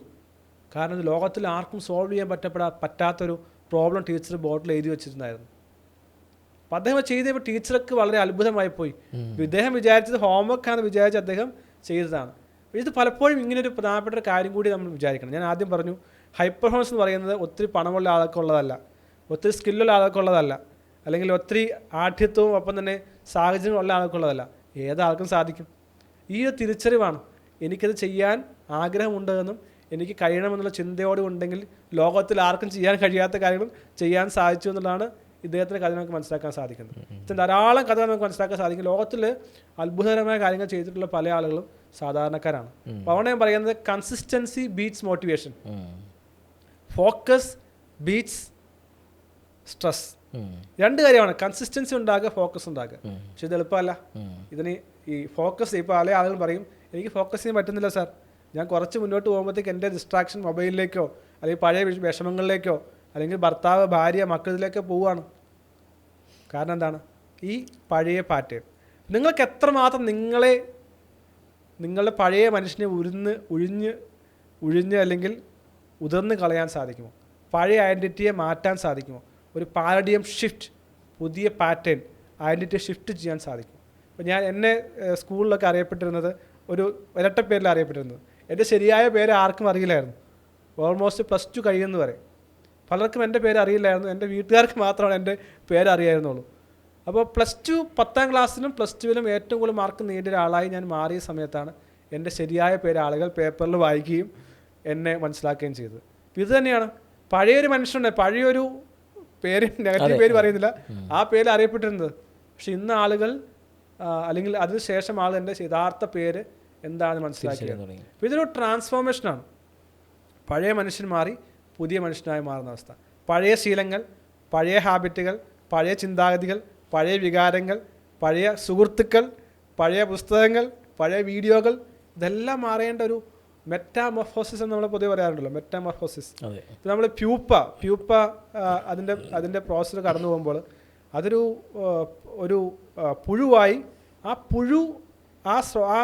പ്രോസസ്സിൽ ആ പുഴു അലിഞ്ഞൊരു ലിക്വിഡായി മാറുന്ന അവസ്ഥയുണ്ട്. ഈ ലിക്വിഡിൽ നിന്നാണ് ചിറക് വന്നത് പറന്നു പോകുന്നത്. ആലോചിച്ച് നോക്കൂ. ചിപ്പികൾ കഥ പറയാറുണ്ട്. എത്രയോ പെയിൻഫുൾ ആയിട്ടുള്ള പ്രോസസ്സിലാണ് കടന്നു പോകുന്നത്. ഇതിനെക്കുറിച്ച് നമുക്ക് അടുത്ത ഏറ്റവും ലാസ്റ്റ് സ്റ്റേജാണ് ഇറ്റ്സ് എ പെയിൻഫുൾ പ്രോസസ്സ് എന്ന് പറയുന്നത്.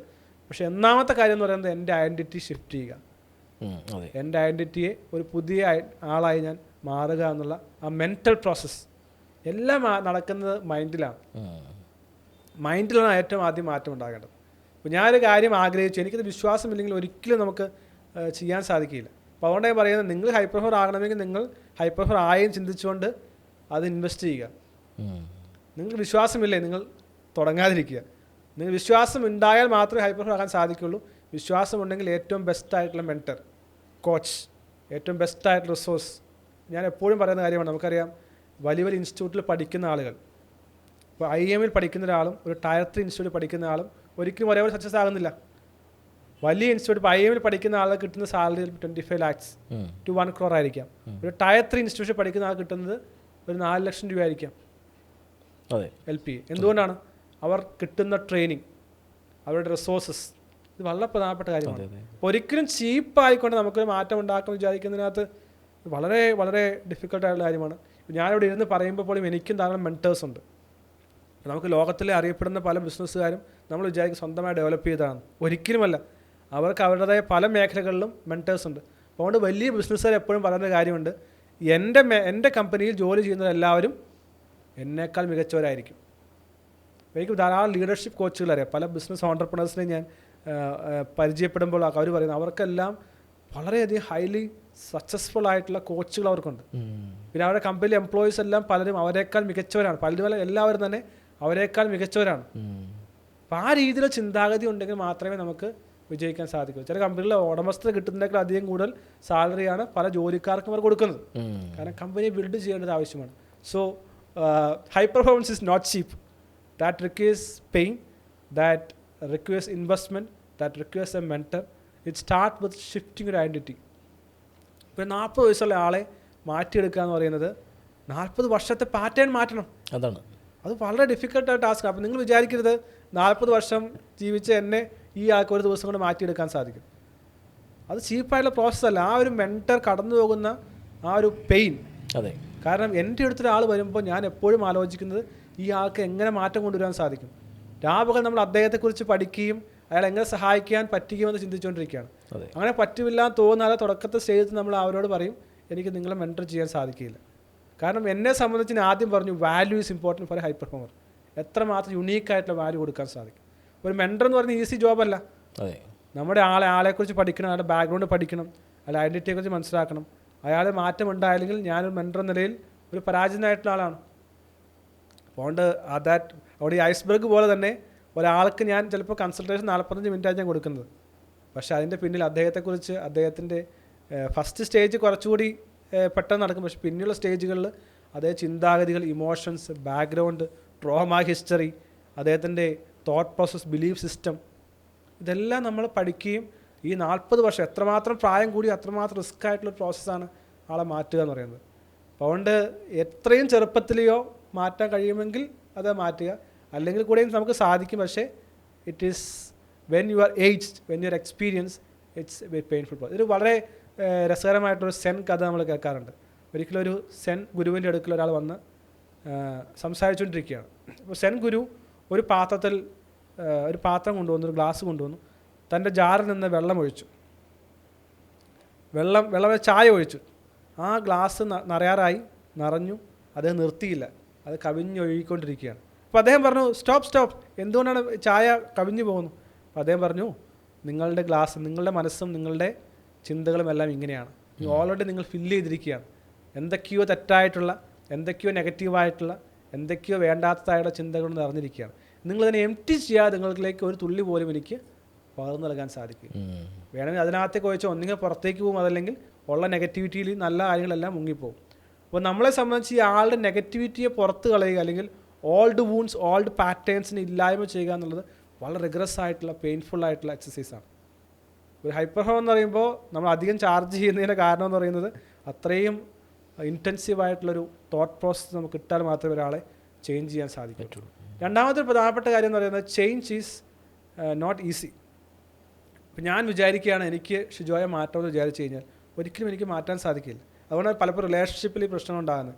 ഭാര്യ വിചാരിക്കും ഭർത്താവിനെ മാറ്റാം, ഭർത്താവ് വിചാരിക്കും ഭാര്യയെ മാറ്റാം, അധ്യാപകർ വിചാരിക്കും പിള്ളേരെ മാറ്റാം, പിള്ളേർ വിചാരിക്കും ടീച്ചറെ മാറ്റാം. ഒരിക്കലും അത് സാധിക്കില്ല. അപ്പോൾ അതുകൊണ്ടാണ് ഞാൻ ആഗ്രഹിക്കുകയാണ് എനിക്ക് മാറണം, ആ ചിന്ത ഇല്ലാത്തടത്തോളം കാലം നമുക്ക് ആരെയും മാറ്റാൻ സാധിക്കില്ല. ഒരു ഭാര്യ വന്ന് പറയുകയാണ്, എൻ്റെ റിലേഷൻഷിപ്പ് പ്രശ്നമാണ്, എനിക്ക് നന്നാക്കണം. അല്ലെങ്കിൽ ഭർത്താവ് പറയുകയാണ് ഭാര്യയോട്, നമ്മുടെ റിലേഷൻഷിപ്പ് പ്രശ്നത്തിലാണ്, നമുക്കൊരു കൺസൾട്ടൻറ്റിനെ കണ്ട്, മെൻറ്ററെ കണ്ട് പരിഹരിക്കണം. അല്ലെങ്കിൽ എൻ്റെ ബിസിനസ് മോശത്തിലാണ്, എനിക്ക് നന്നാക്കണം. അത് അംഗീകരിക്കാത്തടത്തോളം കാലം നമുക്കൊരിക്കലും, അതുകൊണ്ട് ഞാൻ ആദ്യം പറഞ്ഞത്, ഇതൊക്കെ ഞാൻ ട്രൈ ചെയ്തതാണ്, ആളെ നമുക്ക് ഒരിക്കലും സഹായിക്കാൻ പറ്റില്ല. ഇതൊക്കെ എനിക്ക് അറിയാവുന്ന കാര്യമാണ്, ഒരിക്കലും നമുക്ക് സഹായിക്കാൻ സാധിക്കില്ല. അല്ലെങ്കിൽ പറയും, പല ബിസിനസ് പറയുന്ന കാര്യമാണ്, നിങ്ങളുടെ ബിസിനസ്സിനെ കുറിച്ച് എൻ്റെ ബിസിനസ്സിനെ നിങ്ങൾക്ക് അറിയില്ല, ഈ ബിസിനസ്സിൽ ഇങ്ങനെ ചെയ്യാൻ പറ്റുമോ? നമുക്കതൊന്നും സഹായിക്കാൻ സാധിക്കില്ല. ഇതെല്ലാം ഒരു മെൻ്റൽ പ്രോസസ്സാണ്, ഒരു മെൻ്റൽ തോട്ട് പ്രോസസ്സാണ്, ആ പാറ്റേണാണ്. അപ്പോൾ അതുകൊണ്ട് ഇത് മാറ്റേണ്ടതാണ്. ഇത് വളരെ വളരെ ഡെപ്തായിട്ടും സംസാരിക്കേണ്ട കാര്യമാണ് ഐഡൻറ്റിറ്റി ഷിഫ്റ്റ് എന്ന് പറയുന്നത്. ഇത് മാറിയാൽ നമുക്ക് വളരെ ഉയരത്തിലേക്ക് പറന്നു പോകാൻ സാധിക്കും. നമുക്ക് വേണേൽ തീരുമാനിക്കും, നിങ്ങൾക്ക് കഴുകനായി വീണ്ടും ചിറകുകൾ മാറ്റിക്കൊണ്ട്, ചുണ്ടുകൾ മാറ്റിക്കൊണ്ട് ഇനിയും അടുത്ത 40 വർഷം അല്ലെങ്കിൽ അടുത്ത ജീവിതത്തിൻ്റെ അടുത്ത ഭാഗം മുന്നോട്ട് കൊണ്ടുപോകണമോ? അതെയോ നിങ്ങൾക്ക് ഒരു ചത്ത കഴുകനായി നിങ്ങൾ ജീവിതം അവസാനിപ്പിക്കണമോ? അല്ലെങ്കിൽ നിങ്ങൾക്ക് വയസ്സായി നിങ്ങൾ രാജ്യം മരിക്കും. വളരെ പ്രധാനപ്പെട്ട കാര്യമാണ്. അപ്പോൾ ആ ഒരു ഐഡൻറ്റിറ്റി ഷിഫ്റ്റ് പാരഡിയം ഷിഫ്റ്റ് അല്ലെങ്കിൽ ഐഡൻറ്റിറ്റി ചേഞ്ച് ചെയ്യുന്ന ഒരവസ്ഥ നിങ്ങൾ എല്ലാവർക്കും ഉണ്ടാകേണ്ടത് ആവശ്യമാണ്. പലപ്പോഴും പറയുന്നത്, നിങ്ങളുടെ ഡ്രസ്സിങ് സ്റ്റൈൽ നിങ്ങൾ മാറ്റണം, തോട്ട് പ്രോസസ്സ് മാറ്റണം, നടത്തത്തിൻ്റെ സ്റ്റൈല് മാറ്റണം, നമ്മൾ സംസാരിക്കുന്ന ആളുകളെ മാറ്റണം, കൂട്ടുകാരെ മാറ്റണം. ഇതൊക്കെ വളരെ പ്രധാനപ്പെട്ട കാര്യമാണ്. അതാണ് നമ്മുടെ പലപ്പോഴും പല ആളുകളും പുതിയ ഗോൾസിൽ ലക്ഷ്യം വെക്കും, വലിയ ബിസിനസ് സെറ്റ് ചെയ്യുന്ന ആഗ്രഹിക്കും, അല്ലെങ്കിൽ പണം ഉണ്ടാക്കുന്ന ആഗ്രഹിക്കും, വീണ്ടും പഴയ കൂട്ടുകാരുടെ അടുത്തേക്ക് പോകും. പഴയ തോൽവിയുള്ള, അല്ലെങ്കിൽ വീണ്ടും അഡൾട്ട് കണ്ടൻറ്റുകൾ കണ്ടുകൊണ്ടിരിക്കും, അല്ലെങ്കിൽ വീണ്ടും പഴയ സോഷ്യൽ മീഡിയയിലെ കാര്യം കണ്ടുകൊണ്ടിരിക്കും. പിന്നെ അത് 3-4 ഫാക്ടേഴ്സ് ഉണ്ട്. തോട്ട്സ് വളരെ പ്രധാനപ്പെട്ടതാണ്. തോട്ട്സ് എന്താണ് ചിന്തിക്കുന്നത്, ഇമോഷൻസ് എന്താണ്, നിങ്ങൾ വികാരം എന്താണ്. ഇപ്പോൾ പണം ഉണ്ടാകാൻ ആഗ്രഹിക്കുന്ന ആൾ പണത്തെക്കുറിച്ച് ഫ്രസ്ട്രേറ്റഡ് ആകാൻ ഒരിക്കലും പണം ഉണ്ടാകുകയില്ല. റൊമാൻറ്റിക് ആയിട്ടുള്ള ഒരു പാർട്ട്ണറെ വേണമെന്ന് ആഗ്രഹിക്കുന്ന ആൾ, ഒട്ടും റൊമാൻസ് ഇല്ലാത്ത, ലവ് ഇല്ലാത്തതാണെങ്കിൽ അദ്ദേഹത്തിന് ആ റൊമാൻറ്റിക് പാർട്ട്ണറെ അട്രാക്ട് ചെയ്യാൻ സാധിക്കില്ല. അപ്പോൾ നമ്മൾ എപ്പോഴും എന്താണോ ഫീൽ ചെയ്യുന്നത് അതാണ് നമ്മൾ എപ്പോഴും ചിന്തിക്കേണ്ട കാര്യം. നാം ആരാണെന്ന് മനസ്സിലാക്കണമെങ്കിൽ നമ്മുടെ തോട്ട്സിനെ ചിന്തിച്ചാൽ മതി. എന്താണ് ചിന്തിക്കുന്നത്? നിങ്ങളെപ്പോഴും സ്ട്രെസ് ആയിട്ടിരിക്കുന്നതിൻ്റെ അർത്ഥം you are equal to stress. എപ്പോഴും നിങ്ങൾ ടെൻസ്ഡ് ആയി, you are equal to tensed. അപ്പോൾ അത് ഐഡൻറ്റിഫൈ ചെയ്താൽ മാത്രമേ നമുക്ക് മാറ്റാൻ പറ്റുള്ളൂ. ഇനി ഇമോഷൻസ് പറഞ്ഞു, തോട്ട്സ് പറഞ്ഞു, ആക്ഷൻസ് വളരെ പ്രധാനപ്പെട്ടാണ്. മൈൻഡ്, ഇങ്ങനെ 4ഓളം ഫാക്ടേഴ്സ് നമുക്ക് ആ 4 ലെയറിലൂടെ കടന്നുപോയി നമുക്ക് ഷിഫ്റ്റ് വരുത്തേണ്ട ആവശ്യമാണ്. ഇങ്ങനെ കുറേ മേഖലകൾ നമ്മൾ ചെയ്യുന്നത്. അതാണ് high performance is not a sprint, it's a marathon എന്ന് പറയും. ഒരിക്കലും എൻ്റെ അടുത്ത് ഒരാൾ ചിന്തിക്കല് നാളെ ഹൈ പെർഫോമർ ആകാമെന്നുള്ളത്. അത് വളരെ നാളുകളുടെ ശ്രമങ്ങളുടെ ഭാഗമായി നിങ്ങൾ ഒരു നാൾ തിരിച്ചറിയും നിങ്ങൾ വലിയൊരു ജേതാവായി മാറിക്കഴിഞ്ഞു, വലിയൊരു മാറ്റം നിങ്ങൾ നേടിക്കഴിഞ്ഞാണ്. ഞാൻ ഏകദേശം 16 പുസ്തകങ്ങൾ എഴുതിയിട്ടുണ്ട്. യൂട്യൂബിൽ തന്നെ ഏകദേശം 1500 വീഡിയോകൾ ചെയ്തിട്ടുണ്ട്. ഏകദേശം 25 ഇൻ്റർനാഷണൽ ലെവലുള്ള ഹൈലി റെക്കഗ്നൈസ്ഡ് പബ്ലിക്കേഷൻ ചെയ്തിട്ടുണ്ട്. ഇതൊന്നും ഒരിക്കലും ഉണ്ടായിട്ടുള്ള കാര്യമല്ല. അപ്പോൾ ഈ വീഡിയോ ചെയ്യുമ്പോഴും ഞാൻ പല പ്രാവശ്യം ചിന്തിച്ചിട്ടുണ്ട്, ഇതെന്തിനാണ് ചെയ്യുന്നത്? എൻ്റെ കയ്യിൽ ധാരാളം പൈസ മുടക്കുന്നു, ക്യാമറ അല്ലെങ്കിൽ ഷൂട്ടിങ്ങിന് കൊടുക്കുന്നു, എന്തിനു ചെയ്യണം? എപ്പോഴും നാം മനസ്സിലാക്കേണ്ടത് റിസൾട്ട് മോശമാണെങ്കിൽ കൂടെയും കണ്ടിന്യൂ ചെയ്യാൻ സാധിക്കുന്നുണ്ട്. അതാണ് പ്രധാനപ്പെട്ട കാര്യം. നമ്മളുടെ വീഡിയോ ആരും കാണുന്നില്ലായിരിക്കാം, പക്ഷെ നമ്മൾ ചിന്തിക്കേണ്ടത് എങ്ങനെ എനിക്ക് ഇമ്പ്രൂവ് ചെയ്യാൻ പറ്റും. ഇപ്പോൾ എൻ്റെ ആദ്യത്തെ വീഡിയോ കണ്ടാൽ പലരും കഴിഞ്ഞ ദിവസം ചില ആൾ സംസാരിച്ചപ്പോൾ അവർ പറഞ്ഞു വളരെ മോശമായിട്ടുള്ള സ്റ്റാൻഡേർഡാണ്. ഇപ്പോൾ വളരെയധികം കോണ്ടൻറ്റ് ഇമ്പ്രൂവായി, ഡെലിവറി ഇമ്പ്രൂവായി, അതല്ലെങ്കിൽ അതിൻ്റെ അറ്റയറും ഒപ്പം തന്നെ ബാക്ക്ഗ്രൗണ്ടും ഇമ്പ്രൂവായി. ഇതാണ് നമ്മൾ എപ്പോഴും ചിന്തിക്കേണ്ടത്. നമ്മൾ റിസൾട്ട് ഉണ്ടാകുന്നില്ല എന്ന് വെച്ച് നമ്മൾ മാറിപ്പോകാതെ എങ്ങനെ ഇമ്പ്രൂവ് ചെയ്യാം. അപ്പോൾ അതിനു മുമ്പ് വെറുതെ ഒരു മേഖലയിൽ പോയി നമ്മൾ കൈവയ്ക്കല്. ചിലപ്പോൾ നമ്മൾ സങ്ക് കോസ്റ്റ് എന്ന് വെച്ചാൽ പല ആളുകൾക്ക് പ്രശ്നമാണ്, ഞാൻ കുറേ പൈസ ഇൻവെസ്റ്റ് ചെയ്തു, അതുകൊണ്ട് ഇനിയും ഇതിൽ തന്നെ തുടരാം. ഒരു ബിസിനസ് ഒരു ഒട്ടും ഫീസിബിൾ അല്ലാത്ത വിജയിക്കാൻ സാധ്യത ബിസിനസ് ചെയ്തുകൊണ്ട് അത്രയും പൈസ ഇൻവെസ്റ്റ് ചെയ്തു, അതുകൊണ്ട് എനിക്ക് ഇനിയും അത് തുടരാമെന്ന് വിചാരിക്കുന്ന ആളുകളുണ്ട്. അത് റോങ് ഫാലസിയാണ്. നമ്മൾ അതുകൊണ്ടാണ് പറയുന്നത്, നിങ്ങൾ നിശ്ചയ പ്രോപ്പറായി കണ്ടെത്തി കഴിഞ്ഞാൽ നിങ്ങൾ റിസൾട്ട് ഉണ്ടാകുന്നത് വരെ വർക്ക് ചെയ്യണം.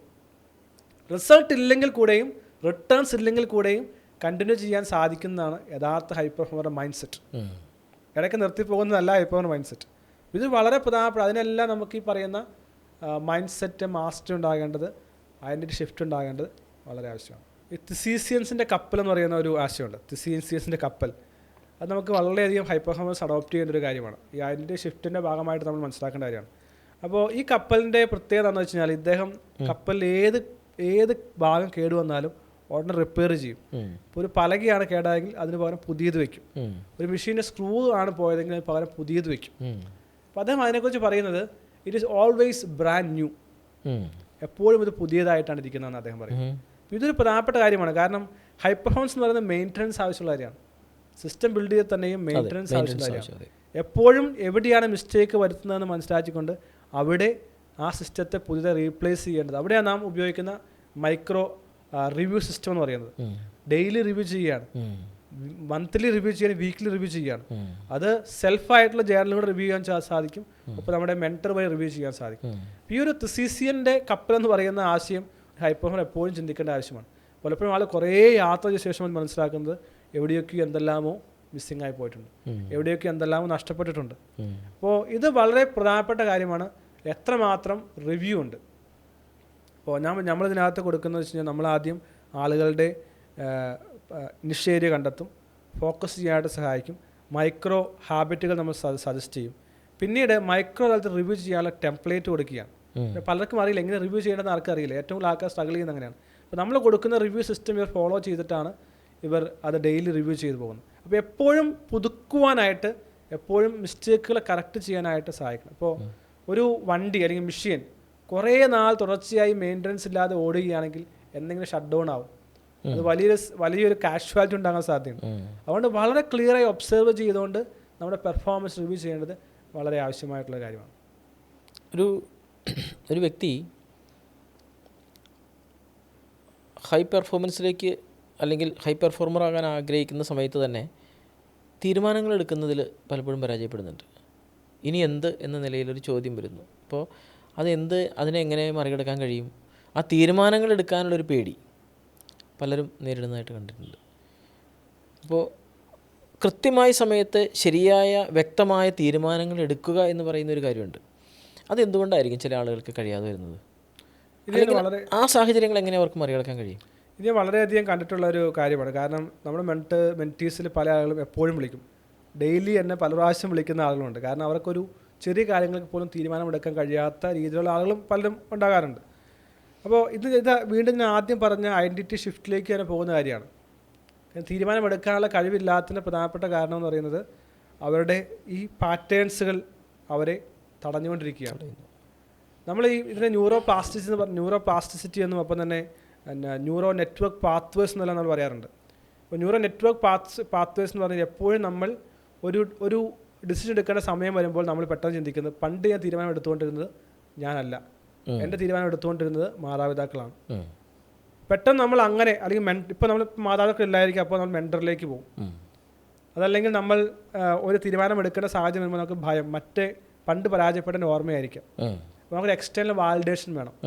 ഇവിടെ നമ്മൾ ശ്രദ്ധിക്കേണ്ട കാര്യം, ഞാൻ എന്തുകൊണ്ട് ഇങ്ങനെ ചിന്തിക്കുന്നു, ഞാൻ എപ്പോഴും എന്തുകൊണ്ട് എൻ്റെ മെൻറ്ററെ വിളിക്കാൻ ശ്രമിക്കുന്നു, എന്തുകൊണ്ട് എൻ്റെ മാതാപിതാക്കളെ വിളിക്കാൻ ശ്രമിക്കുന്നു.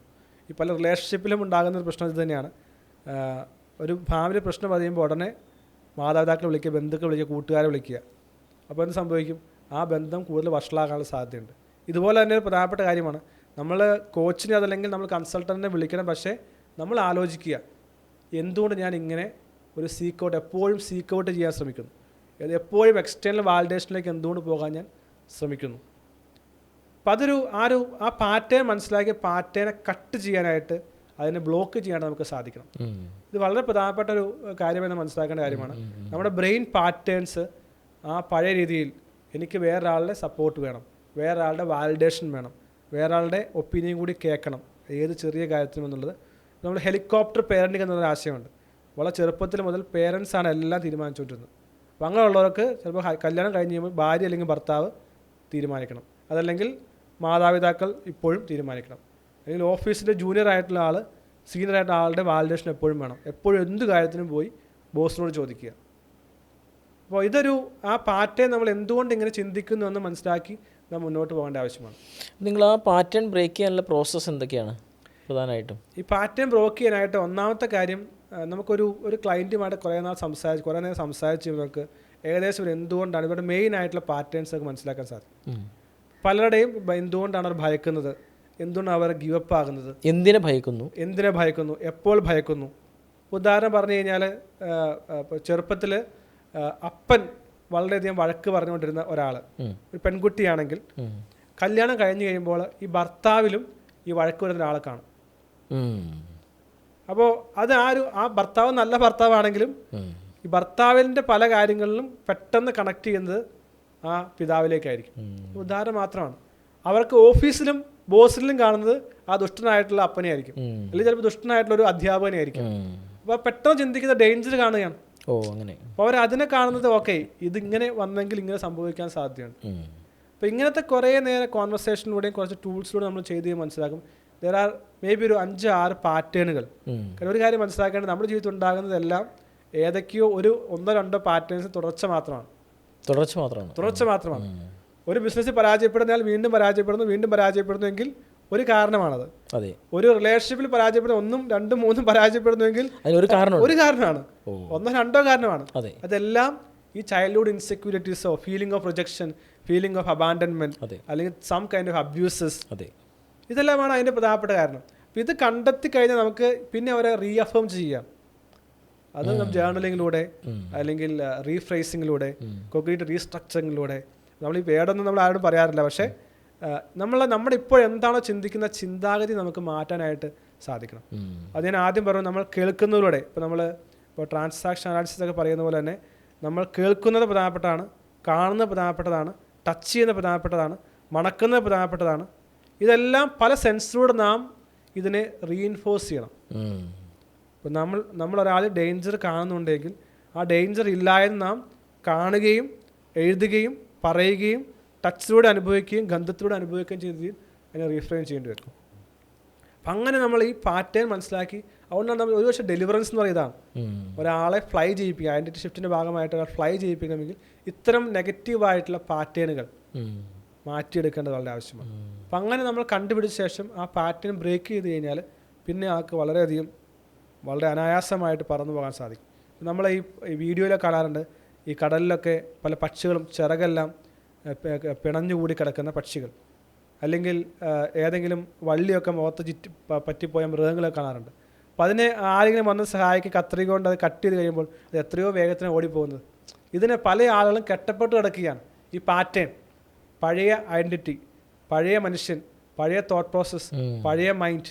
അവരുടെ കുറ്റമല്ല, അവരുടെ ആരെയും കുറ്റമല്ല. എനിക്കും ഷിജോയ്ക്കും ലോകത്തിലെ എല്ലാവർക്കും ഉള്ള കാര്യമാണ്, they are trapped under some thought process. നമ്മൾ പൊതുവെ പറയുന്ന ബിലീഫ് സിസ്റ്റം എന്നുള്ളതാണ്. പലപ്പോഴും പല സാധാരണക്കാരായ വീടുകളൊക്കെ പറയുന്നതാണ്, നമുക്കൊന്നും പണക്കാരാകാൻ സാധിക്കില്ല, അതൊക്കെ വലിയ ആൾക്കാർക്കുള്ളതാണ് പണക്കാരാകുക എന്നുള്ളത്. പല ആളുകളും ഇപ്പോഴും ചിന്തിക്കുന്നത് അങ്ങനെ തന്നെയാണ്. പണം ഉണ്ടാക്കുക എന്ന് പറയുന്നത് വളരെ ബുദ്ധിമുട്ടാണ്. കുറേ ആളുകൾ പറയും രാഷ്ട്രീയക്കാർ അഴിമതിക്കാരാണ്, അങ്ങനെ വിശ്വാസമുള്ള ആളുകളുണ്ട്. എല്ലാ രാഷ്ട്രീയക്കാരും കള്ളന്മാരാണ്, അല്ലെങ്കിൽ മോഷ്ടാക്കളാണ്, അതിക്രമം ചെയ്യുന്ന ആൾക്കാരാണ്, അങ്ങനെ വിശ്വസിക്കുന്ന ആൾക്കാരുണ്ട്. അപ്പോൾ ഇങ്ങനെ ധാരാളം ചിന്തകൾ. അതല്ലെങ്കിൽ ഏറ്റവും സേഫ് ജോലിയാണ്, ഗവൺമെൻറ് ജോലിയാണ്, ഗവൺമെൻറ് ജോലിയുടെ ജീവിതം സെക്യൂരിറ്റിയായി, ഇത് ചിന്തിക്കുന്ന ആൾക്കാരുണ്ട്. ഇത് ശരിയോ തെറ്റോ എന്തെങ്കിലും ആകട്ടെ, പക്ഷേ ഈ ചിന്താഗതികൾ നമ്മെ അങ്ങനെ തീരുമാനങ്ങളിലേക്ക് മാത്രമേ നടത്തുകയുള്ളൂ. ഇപ്പോൾ ഗവൺമെൻറ് ജോലി സെക്യൂരിറ്റി എന്ന് വിചാരിക്കുന്ന ആൾ ആര് പറഞ്ഞാലും നമുക്ക് മാറ്റാൻ സാധിക്കില്ല. ഇപ്പോൾ പല സ്ഥലങ്ങളിലും ഈ ചില ടീച്ചേഴ്സ് പറയാറുണ്ട്, ഈ പിള്ളേരെ ഞങ്ങൾക്ക് മാറ്റാൻ സാധിക്കുന്നില്ല. കാരണം അവരുടെ ചില പഠിക്കാൻ വരുന്നത്, ചിലർ കല്യാണ മാർക്കറ്റിൽ വാല്യൂ കിട്ടാൻ വേണ്ടി വരുന്നവരുണ്ട്. ചിലർക്ക് ഒക്കെ കല്യാണം കഴിഞ്ഞ് ഡിഗ്രി കിട്ടിയാൽ മതി എന്നുള്ളവരുണ്ട്, അല്ല പഠിച്ചു കഴിഞ്ഞ് ഡിഗ്രി കിട്ടിയാൽ മതി എന്നുള്ളവരുണ്ട്. അപ്പോൾ ഇതെല്ലാം ബിലീഫ് സിസ്റ്റമാണ്. ഇത് മാറ്റേണ്ടത് വളരെ ആവശ്യമാണ്. ഇത് മാറ്റിയാൽ മാത്രമേ നമുക്ക് ഈ ഡെലിവറൻസ്, വിടുതൽ കിട്ടുകയുള്ളൂ. എന്നാൽ മാത്രമേ മുന്നോട്ട് പറക്കാൻ സാധിക്കുകയുള്ളൂ. ഇതിനെ നമ്മൾ പറയുന്നത് റൂട്ട്സ് ആൻഡ് വിങ്സ് എന്ന് പറയും. റൂട്ട്സ് ആൻഡ് വിങ്സ് ചില കൊണ്ട് നമുക്ക് പറക്കാൻ സാധിക്കും, പക്ഷെ പറക്കണമെങ്കിൽ റൂട്ടും അധികം ആഴത്തിലാണ്. ഇതൊരു ബയോസ്ഫിയർ 2 എന്നൊരു എക്സ്പെരിമെൻറ്റ് നടത്തിയിട്ടുണ്ട്. ആ ബയോസ്ഫിയർ എക്സ്പെരിമെൻറ്റിൽ നമുക്ക് കാണാൻ സാധിക്കുന്നത്, കുറേ വൃക്ഷങ്ങൾ നട്ടുപിടിപ്പിച്ചു, അത് വളർന്ന് നല്ല പന്തലിച്ചു. പക്ഷേ കാറ്റ് വന്നപ്പോൾ ഈ വൃക്ഷങ്ങളെല്ലാം നന്നായി വളം ചെയ്തുവെങ്കിലും, നന്നായി അതിനെ പരിപോഷിപ്പിച്ചുവെങ്കിലും ഈ വൃക്ഷങ്ങളെല്ലാം നിലംപൊത്തി വീഴുകയാണ്. അപ്പോൾ ഇവർ ആ എക്സ്പെരിമെൻറ്റ് മനസ്സിലാക്കിയത് ഇതിൻ്റെ ആഴത്തിലേക്ക് വേരുകൾ പോകാൻ സാധിച്ചിട്ടുണ്ടായിരുന്നില്ല. അപ്പോൾ ഇത് നമ്മൾ വളരെ എക്സാമ്പിൾ പറയുന്നത് ചൈനീസ് ബാമ്പു ഏകദേശം 8 മാസം, കറക്റ്റ് എനിക്കറിയത്തില്ല, 8 മാസം അത് വളരില്ല, ചെറുതായി തന്നെ ഇരിക്കും. പക്ഷേ 8 മാസം കഴിയുമ്പോൾ വളരെ വേഗത്തിൽ അത് വളരും. എല്ലാ ദിവസവും നമുക്ക് നോക്കി വളർന്ന് കാണാനായിട്ട് സാധിക്കും. അപ്പോൾ ആദ്യത്തെ മാസങ്ങൾ അതിൻ്റെ പ്രോസസ് എന്ന് പറയുന്നത് ആ റൂട്ടിലേക്ക് പോകുക എന്നുള്ളതാണ്. ആ റൂട്ടിന് എത്രമാത്രം ആഴത്തിലേക്ക് പോയിക്കൊണ്ട് അതിനെ സ്ട്രെങ്ത് ആക്കാൻ സാധിക്കുക എന്നുള്ളതാണ് ഈ ചൈനീസ് ബാമ്പുവിൻ്റെ അല്ലെങ്കിൽ ബാമ്പുവിൻ്റെ പൊതുവായിട്ടുള്ള സിദ്ധാന്തം എന്ന് പറയുന്നത്. അപ്പോൾ നമ്മൾ മനസ്സിലാക്കുക, അതുകൊണ്ടാണ് ഈ ബാമ്പു എന്ന് പറയുന്നത് വലിയ കാറ്റ് വന്നാലും വലിയ പേമാരി വന്നാലും അതൊന്നും സംഭവിക്കില്ല എന്ന് വെച്ചാൽ, ഈ വലിയ കാറ്റ് വരുമ്പോൾ അത് പതിയെ താഴ്ന്നു കൊടുക്കും. അതേസമയം വലിയ മരങ്ങളൊക്കെ കടുവഴുകി വീഴും, ഒടിഞ്ഞു പോഴും. ഇതൊരു പ്രധാനപ്പെട്ട കാര്യമാണ്. വലിയ കൊടുങ്കാറ്റുകൾ ജീവിതത്തിൽ വരുമ്പോൾ, വലിയ പ്രശ്നങ്ങൾ വരുമ്പോൾ ഒരു ബാമ്പുവിനെ പോലെ ഒന്ന് താഴ്ന്നു കൊടുക്കാനായിട്ട് സാധിക്കുന്നുണ്ട്. ഫ്ലെക്സിബിലിറ്റി, അതാണ് ഇമോഷൻസ് എന്ന് പറയുന്നത്. ഇമോഷൻസിൻ്റെ ടർബുലൻസ്, ടൊർണാഡോ നമ്മുടെ ജീവിതത്തിലേക്ക് ആഞ്ഞടിക്കുമ്പോൾ ഒന്നുകിൽ നമുക്ക് ഒടിഞ്ഞു പോകാം, അതല്ലെങ്കിൽ അത് ഒന്ന് കടന്നു പോകാനായി നമുക്കൊന്ന് ശാന്തമായി ഒന്ന് താഴ്ന്നു കൊടുക്കാം. അത് പോയി കഴിയുമ്പോൾ വീണ്ടും നമുക്ക് പഴയൊരു മനുഷ്യനായിട്ട്, പഴയ വ്യക്തിയായിട്ട് തിരിച്ചു വരാൻ സാധിക്കും. ഞാനിതിന് ഉദാഹരണം എപ്പോഴും പറയുന്നത്, ഒരു ഗ്ലാസ്സിലെ വെള്ളം പോലെയാണ്. ഒരു ഗ്ലാസ്സിൽ പാത്രത്തിൽ കുറേ ചെളി ഉണ്ടെന്ന് വിചാരിക്കുക. അത് ഇളച്ചിക്കൊണ്ടിരുന്നാൽ എപ്പോഴും അത് ചെളിയായിട്ടായിരിക്കും. പക്ഷേ അതിനെ ശാന്തമായി ഒന്ന് വെച്ച് കഴിഞ്ഞാൽ എത്ര വലിയ ചെളിയാണെങ്കിലും അത് താഴെ സെറ്റിലാവും. പക്ഷെ പലപ്പോഴും സംഭവിക്കുന്ന എന്താണ്, നമ്മളെപ്പോഴും ടർബുലൻ്റ് ആയിക്കൊണ്ടിരിക്കുകയാണ്, എപ്പോഴും ഇളകി പറഞ്ഞുകൊണ്ടിരിക്കുകയാണ്. ഒന്ന് ശാന്തമാകാൻ, ഒന്ന് പോസ് ചെയ്യാൻ, ഒന്ന് സൈലൻ്റ് ആകാൻ നമുക്ക് പലപ്പോഴും സാധിക്കുന്നില്ല. അപ്പോൾ ഈ ഒരു പ്രോസസ്സിലൂടെ കടന്നു പോയാൽ മാത്രമേ നമ്മുടെ ലൈഫിലുള്ള ഇംപ്യൂരിറ്റീസ്, അല്ലെങ്കിൽ ചൈൽഡ്ഹുഡ് ട്രോമ, അല്ലെങ്കിൽ ഈ പറയുന്ന ഭയം, ബിലീഫ് സിസ്റ്റം, ഇതിനെല്ലാം ഏറ്റവും അടിയിലേക്ക് സെഡിമെൻറ്റ് ചെയ്ത് അതിനെ കട്ട് ചെയ്ത് കളയുമ്പോഴാണ് നമുക്ക് മാറ്റം ഉണ്ടാകുന്നത്. അപ്പോൾ ഞാൻ പറഞ്ഞു വന്നത്, ഈ വേരുകൾ എത്രമാത്രം ആഴത്തിലേക്ക് കൊണ്ടുപോകണം. ഇപ്പോൾ നെഗറ്റീവായിട്ടുള്ള വികാരങ്ങളാണെങ്കിൽ ആ നെഗറ്റീവ് വികാരങ്ങൾ വളരെയധികം സ്പ്രെഡായി നമ്മുടെ ചിന്തകളിലും വികാരങ്ങളിലും പ്രവർത്തനങ്ങളിലും റിലേഷൻഷിപ്പിലും എല്ലാം സ്പ്രെഡായി കിടക്കുകയാണ്. അതിനെ കട്ട് ചെയ്ത് മാറ്റേണ്ടത്, അല്ലെങ്കിൽ പുതിയ വേരുകൾ സൃഷ്ടിക്കേണ്ടത് വളരെ ശ്രമകരമായിട്ടുള്ള കാര്യമാണ്. അപ്പോൾ അവിടെയാണ് ഇത് കണ്ടെത്തുക. നമുക്കറിയാം ക്യാൻസർ എന്ന് പറയുന്നത്, എല്ലാവരുടെ ശരീരത്തിൽ ക്യാൻസർ സെൽസ് ഉണ്ട്, അത് മ്യൂട്ടേറ്റ് ചെയ്യുന്ന ഒരു കാര്യമാണ്.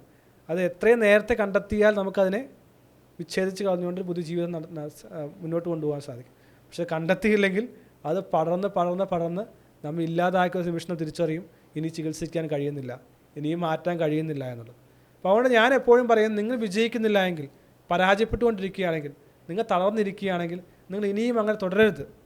നിങ്ങൾ തുടർന്നാൽ നിങ്ങൾ ഒരിക്കലും അത് ഇല്ലായ്മ ചെയ്യും. ഞാനത് പലപ്പോഴും പറയുന്ന ഒരു കാര്യമാണ്, നമ്മൾ വിചാരിക്കും നമ്മുടെ ജീവിതത്തിൽ വലിയൊരു പ്രശ്നം വന്നാൽ നമ്മെ ആളുകൾ സഹായിക്കും. പക്ഷെ ഒരിക്കലും നമ്മെ ആർക്കും സഹായിക്കാൻ സാധിക്കില്ല. നിങ്ങൾക്ക് എത്ര പണമുണ്ടെങ്കിലും, എത്ര ബന്ധമുണ്ടെങ്കിലും എത്ര റിസോഴ്സ് ഉണ്ടെങ്കിലും നിങ്ങളെ സഹായിക്കാൻ കഴിയാത്ത നിമിഷം നിങ്ങൾ വരും. നിങ്ങൾ നിസ്സഹായരായി 2 കൈ മലർത്തി എന്നെ ആരും സഹായിക്കാനില്ലല്ലോ എന്ന് ഓർത്ത് കരയുന്ന ദിവസം തീർച്ചയായും എല്ലാവർക്കും ജീവിതത്തിൽ പല പ്രാവശ്യം വന്നിരിക്കും. അത് 100% ഉറപ്പാണ്. പക്ഷേ നാം അവിടെ ചിന്തിക്കേണ്ട കാര്യം ഒരു മുളയെപ്പോലെ ആ പ്രശ്നത്തിൻ്റെ സമയത്ത് താഴ്ന്നു കൊടുത്തുകൊണ്ട് മുന്നോട്ട് പോകാനുള്ള സെൽഫ് കേപ്പബിലിറ്റി ഉണ്ടാക്കുന്നുണ്ട്. അതല്ലെങ്കിൽ എല്ലാം കലങ്ങിയിരിക്കുമ്പോഴും ഒന്ന് വിശ്രമിച്ചുകൊണ്ട് ഒന്ന് താഴ്ന്നുകൊണ്ട് ഈ കല്ലും മണലും അഴുക്കുമെല്ലാം സെഡിമെൻറ്റ് ചെയ്യാൻ നമുക്ക് സഹായിക്കുന്നുണ്ട്. ഇത് ഞാൻ പറയാൻ കാരണം എന്താണെന്ന് വെച്ച് കഴിഞ്ഞാൽ നമ്മളതിന് പ്രിപ്പയർ ആകുക എന്നുള്ളതാണ്. ഒരിക്കലും ഈ വലിയ പ്രശ്നങ്ങൾ വരുന്നവരെ കാത്തിരിക്കരുത്. എൻ്റെ അടുത്ത് കോച്ചിങ് വരുന്ന ആളുകളൊക്കെ ഞാൻ പറയാറുണ്ട്, നിങ്ങൾക്ക് വേണമെങ്കിൽ ഇങ്ങനെയൊക്കെ പോകാം, പക്ഷെ ഒരു നാൾ വരും അന്ന് നിങ്ങൾ സഹായിക്കാൻ ആരും ഉണ്ടാകുകയില്ല. ഇപ്പോൾ നമുക്കറിയാം ഇപ്പോഴത്തെ ബിസിനസ്സുകളെല്ലാം വളരെയധികം ഡിസ്റപ്റ്റഡാണ്. എംപ്ലോയ്മെൻ്റ് എന്ന് പറയുന്നത് വളരെ ഡിസ്റപ്റ്റഡാണ്. ഇന്ന് വഴി നമുക്ക് ജോലി നഷ്ടപ്പെടാം, ബിസിനസ് തകരാറിലാകാം, അല്ലെങ്കിൽ ആളുകൾ കസ്റ്റമേഴ്സിൻ്റെ പ്രിഫറൻസസ് മാറാം, ടെക്നോളജി പുതിയത് വരാം. നിങ്ങൾ അതിനുവേണ്ടി കാത്തിരിക്കരുത്. ഇപ്പോഴേ നിങ്ങൾ ബിൽഡ് ചെയ്യുക. ഒരു 50 വയസ്സായിട്ട് തിരിഞ്ഞു നോക്കിയിട്ട് ഞാൻ ആയില്ലല്ലോ എന്ന് വിഷമിക്കുന്നതൊക്കെ എന്തുകൊണ്ട് നല്ലത് ഇപ്പോഴേ നിങ്ങൾ പ്രിപ്പയർ ചെയ്യുക.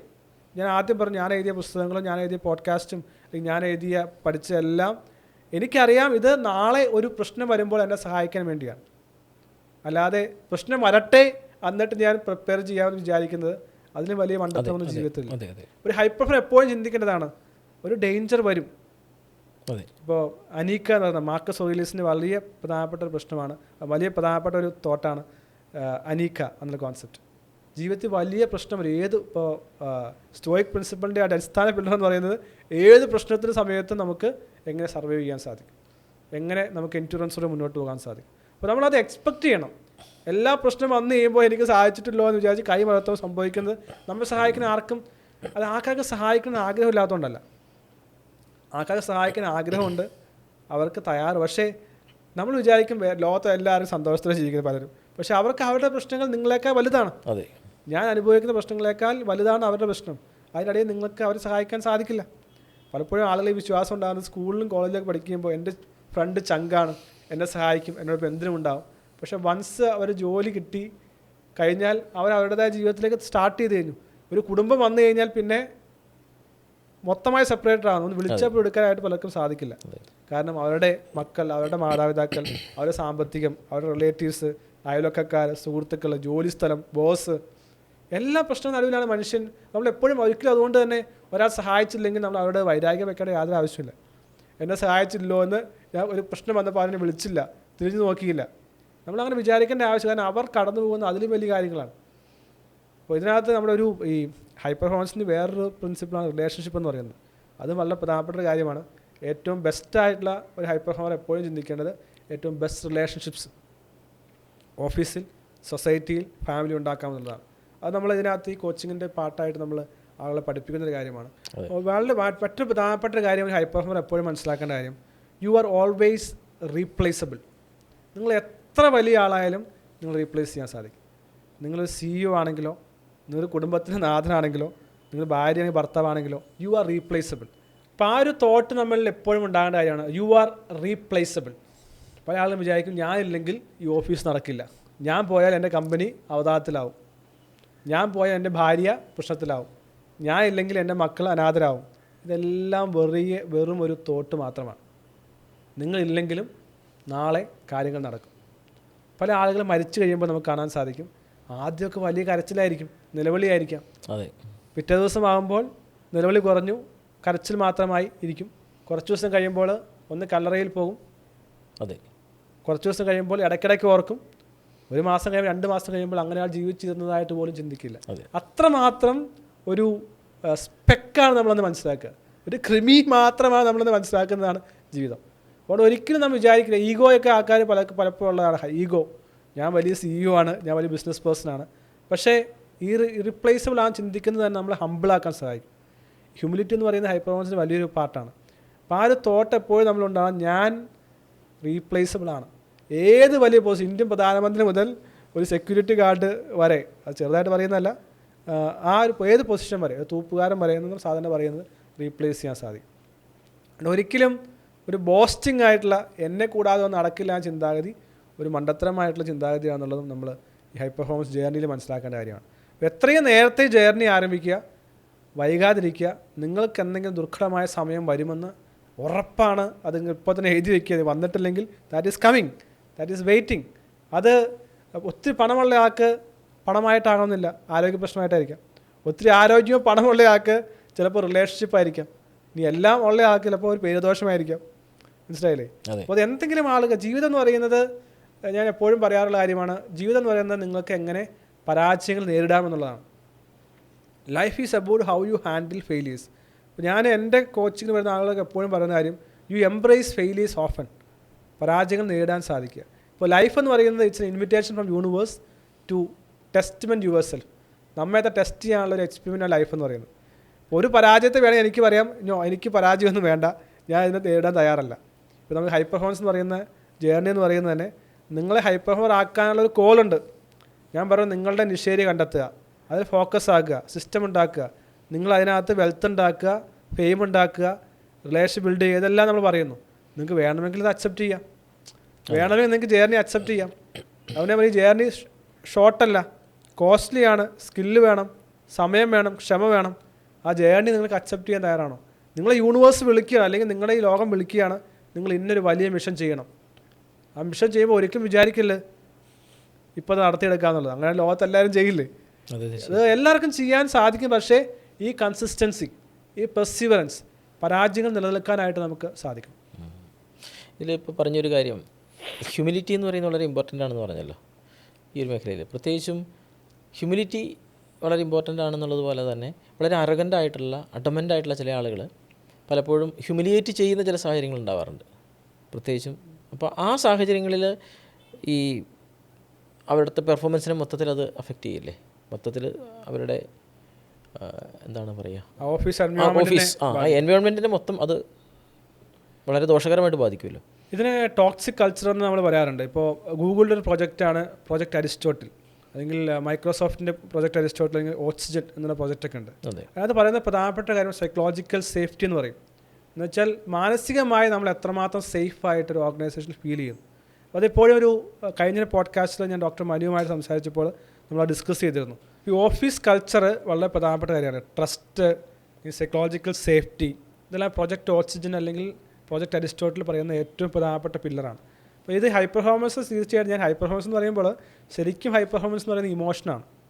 എന്ന് വെച്ച് കഴിഞ്ഞാൽ നമ്മുടെ ഏത് നെഗറ്റീവായിട്ടുള്ള കാര്യങ്ങളുടെയും പ്രധാനപ്പെട്ട കാര്യം ഇമോഷണൽ റെഗുലേഷൻ ചെയ്യാൻ പറ്റാത്തതുകൊണ്ടാണ്.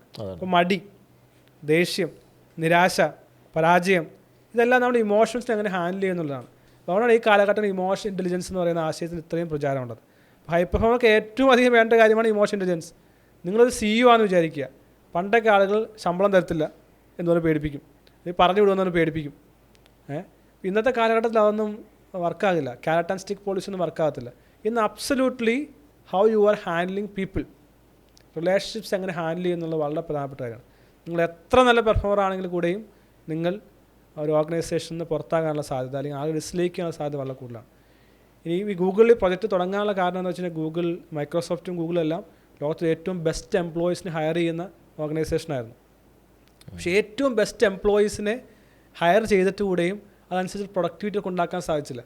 അപ്പോൾ ആ സാഹചര്യത്തിലാണ് ഇങ്ങനെ ഒരു പ്രൊജക്റ്റ് അവർ ഡിസൈൻ ചെയ്തത്. എന്തുകൊണ്ടാണ് ലോകത്തിലെ ഏറ്റവും ബെസ്റ്റ് എംപ്ലോയീസിനെ, ലോകത്തിന് ഏറ്റവും അധികം സാലറി കൊടുക്കുന്ന ആളുകളെ നിങ്ങൾ നിയമിച്ചിട്ടും ഉദ്ദേശിക്കുന്ന രീതിയിൽ പ്രൊഡക്ടിവിറ്റി ഉണ്ടാകുന്നില്ല? അവിടെയാണ് ഇവർ മനസ്സിലാക്കിയത് സൈക്കോളജിക്കൽ സേഫ്റ്റി, മാനസികമായിട്ടുള്ള ഇമോഷണലി ആളുകളെ സേഫായി ഫീൽ ചെയ്യാൻ സഹായിക്കുന്നുണ്ടോ. ഒരു കാര്യം ഓപ്പണായി തുറന്നു പറയാൻ സാധിക്കുന്നുണ്ട്. നമ്മൾ പൊതുവെ പറയാറുള്ള കാര്യം, people are not quitting organisation but people are quitting the boss. പലപ്പോഴും ബോസ് മോശമാണെങ്കിൽ ആളുകൾ ഓർഗനൈസേഷൻ വിട്ടുപോകുന്നുണ്ട്. പല ഓർഗനൈസേഷൻ കൾച്ചറുകളും ഫൗണ്ടർ മോശമാണെങ്കിൽ അദ്ദേഹത്തിൻ്റെ ആശയങ്ങളെല്ലാം വളരെ നെഗറ്റീവാണെങ്കിൽ അതെല്ലാ എംപ്ലോയീസിലേക്കും മാനേജറിലേക്കും MD-യിലേക്കും എല്ലാം സ്പ്രെഡ് ചെയ്യും. അത് ആളുകളെ കൊന്നു തിന്നും. അപ്പോൾ ഹൈ പെർഫോമർ ആകാൻ ആഗ്രഹിക്കുന്ന ആൾ എങ്ങനെ വ്യക്തികളെ ഹാൻഡിൽ ചെയ്യണം. നമ്മളൊക്കെ ഓഫീസിൽ പല പൊസിഷനിൽ വർക്ക് ചെയ്യുകയും ചെയ്യുന്നുണ്ട്. പല ആളുകളുണ്ടാവും. കുറേ ആളുകൾ വളരെ കോപ്പറേറ്റീവ് ആയിരിക്കും. ചില ആളുകൾ വളരെ ഈഗോ ഉള്ള ആൾക്കാരുണ്ടാവും, ഓഫീസ് പൊളിറ്റിക്സ് കളിക്കുന്ന ആൾക്കാരുണ്ടാവും, അരഗൻ്റായിട്ടുള്ള ആൾക്കാരുണ്ടാവും. ഇവരെ നമുക്ക് ഒഴിവാക്കാൻ പറ്റത്തില്ല. ഇവരെ നമ്മൾ എങ്ങനെ ഹാൻഡിൽ ചെയ്യണം? So it is all about how U handling emotions. ഒന്ന് നമ്മുടെ ഇമോഷൻസ്, ഇപ്പോൾ നമുക്ക് ദേഷ്യം വരുന്നു, സങ്കടം വരുന്നു, സന്തോഷം വരുന്നു, നിരാശ വരുന്നു, ഗിവ് അപ്പ് ചെയ്യാൻ തോന്നുന്നു. ഇതെല്ലാം നമ്മുടെ ഇമോഷൻസാണ്. അപ്പോൾ അതിന് നമ്മൾ ഹാൻഡിൽ ചെയ്യണം. ഒപ്പം തന്നെ ഓഫീസിൻ്റെ ആളുകളുടെ പല ഇമോഷൻസ് നമ്മൾ ഹാൻഡിൽ ചെയ്യണം.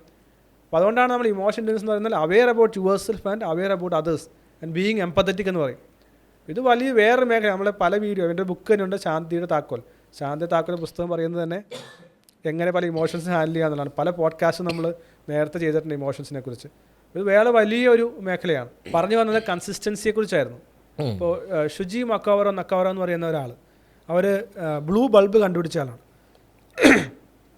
ഏകദേശം 10 വർഷം അവർ എക്സ്പീരിയൻസ് ചെയ്ത ശേഷമാണ് ഈ ഒരു ബ്ലൂ ബൾബ് കണ്ടുപിടിക്കുന്നത്. ഈ തോമസ് ആൽവ എഡിസൻ്റെയും നമുക്കറിയാൻ സാധിക്കും. വർഷങ്ങൾ അദ്ദേഹം എക്സ്പീരിയൻസ് ചെയ്തിട്ട് അദ്ദേഹത്തിന് 1000-ഓളം പ്രാവശ്യം അദ്ദേഹത്തിന് ബൾബ് കണ്ടുപിടിക്കുന്ന ആ പ്രോസസ്സിൽ പരാജയപ്പെട്ടു. പക്ഷേ നിർത്തിയില്ല അദ്ദേഹം.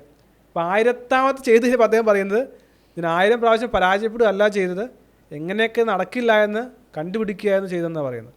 അപ്പോൾ ഇതിന് ആദ്യം പറഞ്ഞാൽ വീണ്ടും പറയാം, കൺസിസ്റ്റൻസി ഉണ്ടാകുക എന്ന് പറയുമ്പോൾ without result V are working. നമ്മളൊരു കാര്യത്തിൽ കൺവിൻസ്ഡ് ആണ്, ഫോക്കസ്ഡ് ആണെങ്കിൽ വിജയിക്കുന്നത് വരെ നമ്മൾ പോവുക, അതാണ് ഇടയ്ക്ക് നിർത്താതിരിക്കുക. Should not be bothered about results. ഇപ്പോൾ CA പഠിക്കുന്ന ആൾ, സിവിൽ സർവീസ് പഠിക്കുന്ന ആൾ, ACC പഠിക്കുന്നയാൾ, വലിയ ബിസിനസ് ബിൽഡ് ചെയ്യാൻ ശ്രമിക്കുന്നയാൾ, അവർ ചിന്തിക്കേണ്ടത് am I doing the work for the day. അല്ലാതെ ഞാൻ IAS കിട്ടിയോ, സിവിൽ സർവീസ് കിട്ടിയോ, CA കിട്ടിയോ, ACC പാസ്സായോ, അതല്ല ചിന്തിക്കേണ്ടത്. റിസൾട്ട് കിട്ടുന്ന വരെ വർക്ക് ചെയ്യാമെന്നുള്ള ഒരു ചിന്താഗതിയാണ് നമുക്ക് വേണ്ടത്. അതിന് പ്രോപ്പർ സിസ്റ്റം വേണം, തെറ്റായ രീതി ചെയ്തത്. അപ്പോൾ ആ ഒരു മെൻറ്റാലിറ്റിയാണ് കൺസിസ്റ്റൻസിക്ക് വേണ്ടത്. അത് ലോകത്ത് അറിയപ്പെടുന്ന പല ആളുകൾ, ഇപ്പോൾ ജാക്മ എന്ന് പറയുന്ന ആൾ, അദ്ദേഹം വളരെ പ്രശസ്തനായിട്ടുള്ള ചൈനയിലെ ഏറ്റവും അറിയപ്പെടുന്ന ബില്യണർ ബിസിനസ്മാനാണ്. ആലിബാബ എന്ന് പറയുന്ന ഇൻഡസ്ട്രിയിലെ ആളാണ്. അദ്ദേഹം ചെറുപ്പകാലങ്ങളിൽ അദ്ദേഹം വളരെ സ്ട്രഗിൾ ചെയ്തു ഇംഗ്ലീഷ് പഠിക്കാൻ, പുതിയ ബിസിനസ് ബിൽഡ് ചെയ്യാൻ. പക്ഷേ അദ്ദേഹം കൺസിസ്റ്റൻ്റായിട്ട് ഫോളോ ചെയ്യുകയായിരുന്നു. കോണൽ സാൻഡേഴ്സൺ, KFCയുടെ ആൾ, അദ്ദേഹം പല പ്രാവശ്യം പരാജയപ്പെട്ടു. പക്ഷേ അദ്ദേഹം വീണ്ടും അത് ചെയ്ത് വിജയിപ്പിക്കാൻ ശ്രമിക്കുകയായിരുന്നു. ലോകത്തിൽ ലെജൻഡായിട്ടുള്ള ഏത് കാര്യങ്ങളും ഇങ്ങനെ തന്നെയാണ്. Consistency beats motivation, consistency beats failures. അപ്പോൾ അത് വളരെ പ്രധാനപ്പെട്ട, എപ്പോഴും ആളുകൾ പറയുന്ന കാര്യമാണ്, യു സ്റ്റാർട്ട് അറ്റ്ലീസ്റ്റ് സ്മോൾ. ഏറ്റവും ചെറുതായെങ്കിലും സ്റ്റാർട്ട് ചെയ്യുക, ഒന്ന്. രണ്ടാമത് നമ്മൾ പറയുന്ന കാര്യമാണ് ടു മിസ് റൂൾ. എന്നുവെച്ചാൽ നിങ്ങളൊരു സിസ്റ്റം ഉണ്ടാക്കിയെന്ന് വിചാരിക്കുക. ഇപ്പോൾ ഒരു സിവിൽ സർവീസ് പഠിക്കുന്ന ആൾക്ക് ഒരു ന്യൂസ് പേപ്പർ വായിക്കുക എന്ന് പറയുന്നത് വളരെ പ്രധാനപ്പെട്ട കാര്യമാണ്. അല്ലെങ്കിൽ ബിസിനസ് ചെയ്യുന്ന ആൾക്ക് തൻ്റെ മേഖലയിൽ എക്സ്പോഷർ ഉണ്ടാക്കുക എന്ന് പറയുന്നത് നോൺ നെഗോഷ്യബിൾ ആയിട്ടുള്ള കാര്യമാണ്. അപ്പോൾ 2 മിസ് റൂൾ എന്ന് പറയുന്നത് നിങ്ങളുടെ റൂട്ടീനിലെ ഒരു കാര്യത്തെ 2 പ്രാവശ്യം തുടർച്ചയായി ഒരിക്കലും മിസ് ചെയ്യാൻ പാടില്ല. ഇപ്പോൾ ഫിറ്റ്നസ്സിൽ വേണമെന്ന് ആഗ്രഹിക്കുന്ന ഡെയിലി ജിമ്മിൽ പോകുന്ന ആൾ, അദ്ദേഹം ഒരു ദിവസം ജിമ്മിൽ പോകാതിരുന്നോട്ടെ കുഴപ്പമില്ല, പക്ഷേ 2 ദിവസം ജിമ്മിൽ പോകാതിരിക്കരുത്. 2 പ്രാവശ്യം അടുപ്പിച്ച് നിങ്ങളൊരു കാര്യത്തെ മിസ് ചെയ്താൽ യു ആർ ഔട്ട്. അത് ഗോൾഡൻ പ്രിൻസിപ്പിളാണ്. രണ്ടാമത് നമ്മൾ പറയുന്ന കാര്യം ദ ബ്രേക്ക് ഡൗൺ സിസ്റ്റം എന്ന് പറയും. ആ സിസ്റ്റം എന്ന് വെച്ച് കഴിഞ്ഞാൽ, നിങ്ങൾക്കിപ്പോൾ ജിമ്മിൽ പോകാൻ ഇന്ന് ആരോഗ്യമില്ല, അല്ലെങ്കിൽ മടിയാണ്, നിങ്ങൾ പോവുക. 1 മണിക്കൂർ ചെയ്തുകൊണ്ടിരുന്നെങ്കിൽ നിങ്ങൾ ഇന്ന് 10 മിനിറ്റ് ചെയ്യുക. സിസ്റ്റത്തിൻ്റെ ഒരു നോൺ നെഗോഷ്യബിൾ ആയിട്ടുള്ള, അല്ലെങ്കിൽ ഒരിക്കലും മാറ്റാൻ പാടില്ലാത്ത പ്രിൻസിപ്പിളാണ് നിങ്ങൾ ചെയ്തുകൊണ്ടേയിരിക്കുക. Whatever the intensity. It is not our intensity but consistency എന്ന് പറയും. എത്രമാത്രം ശക്തമായി ചെയ്യുന്നു എന്നുള്ളതല്ല, നിങ്ങൾ ചെയ്യുന്ന ചെറിയ കാര്യമാണെങ്കിൽ കൂടെയും തുടർച്ചയായി ചെയ്യുക എന്നുള്ളതാണ്. ഇത് ഹൈ പെർഫോമൻസിൻ്റെ എസൻസ് ആയിട്ട് ഒരു ഗോൾഡൻ പ്രിൻസിപ്പിൾ മനസ്സിലാക്കേണ്ട കാര്യമാണ്.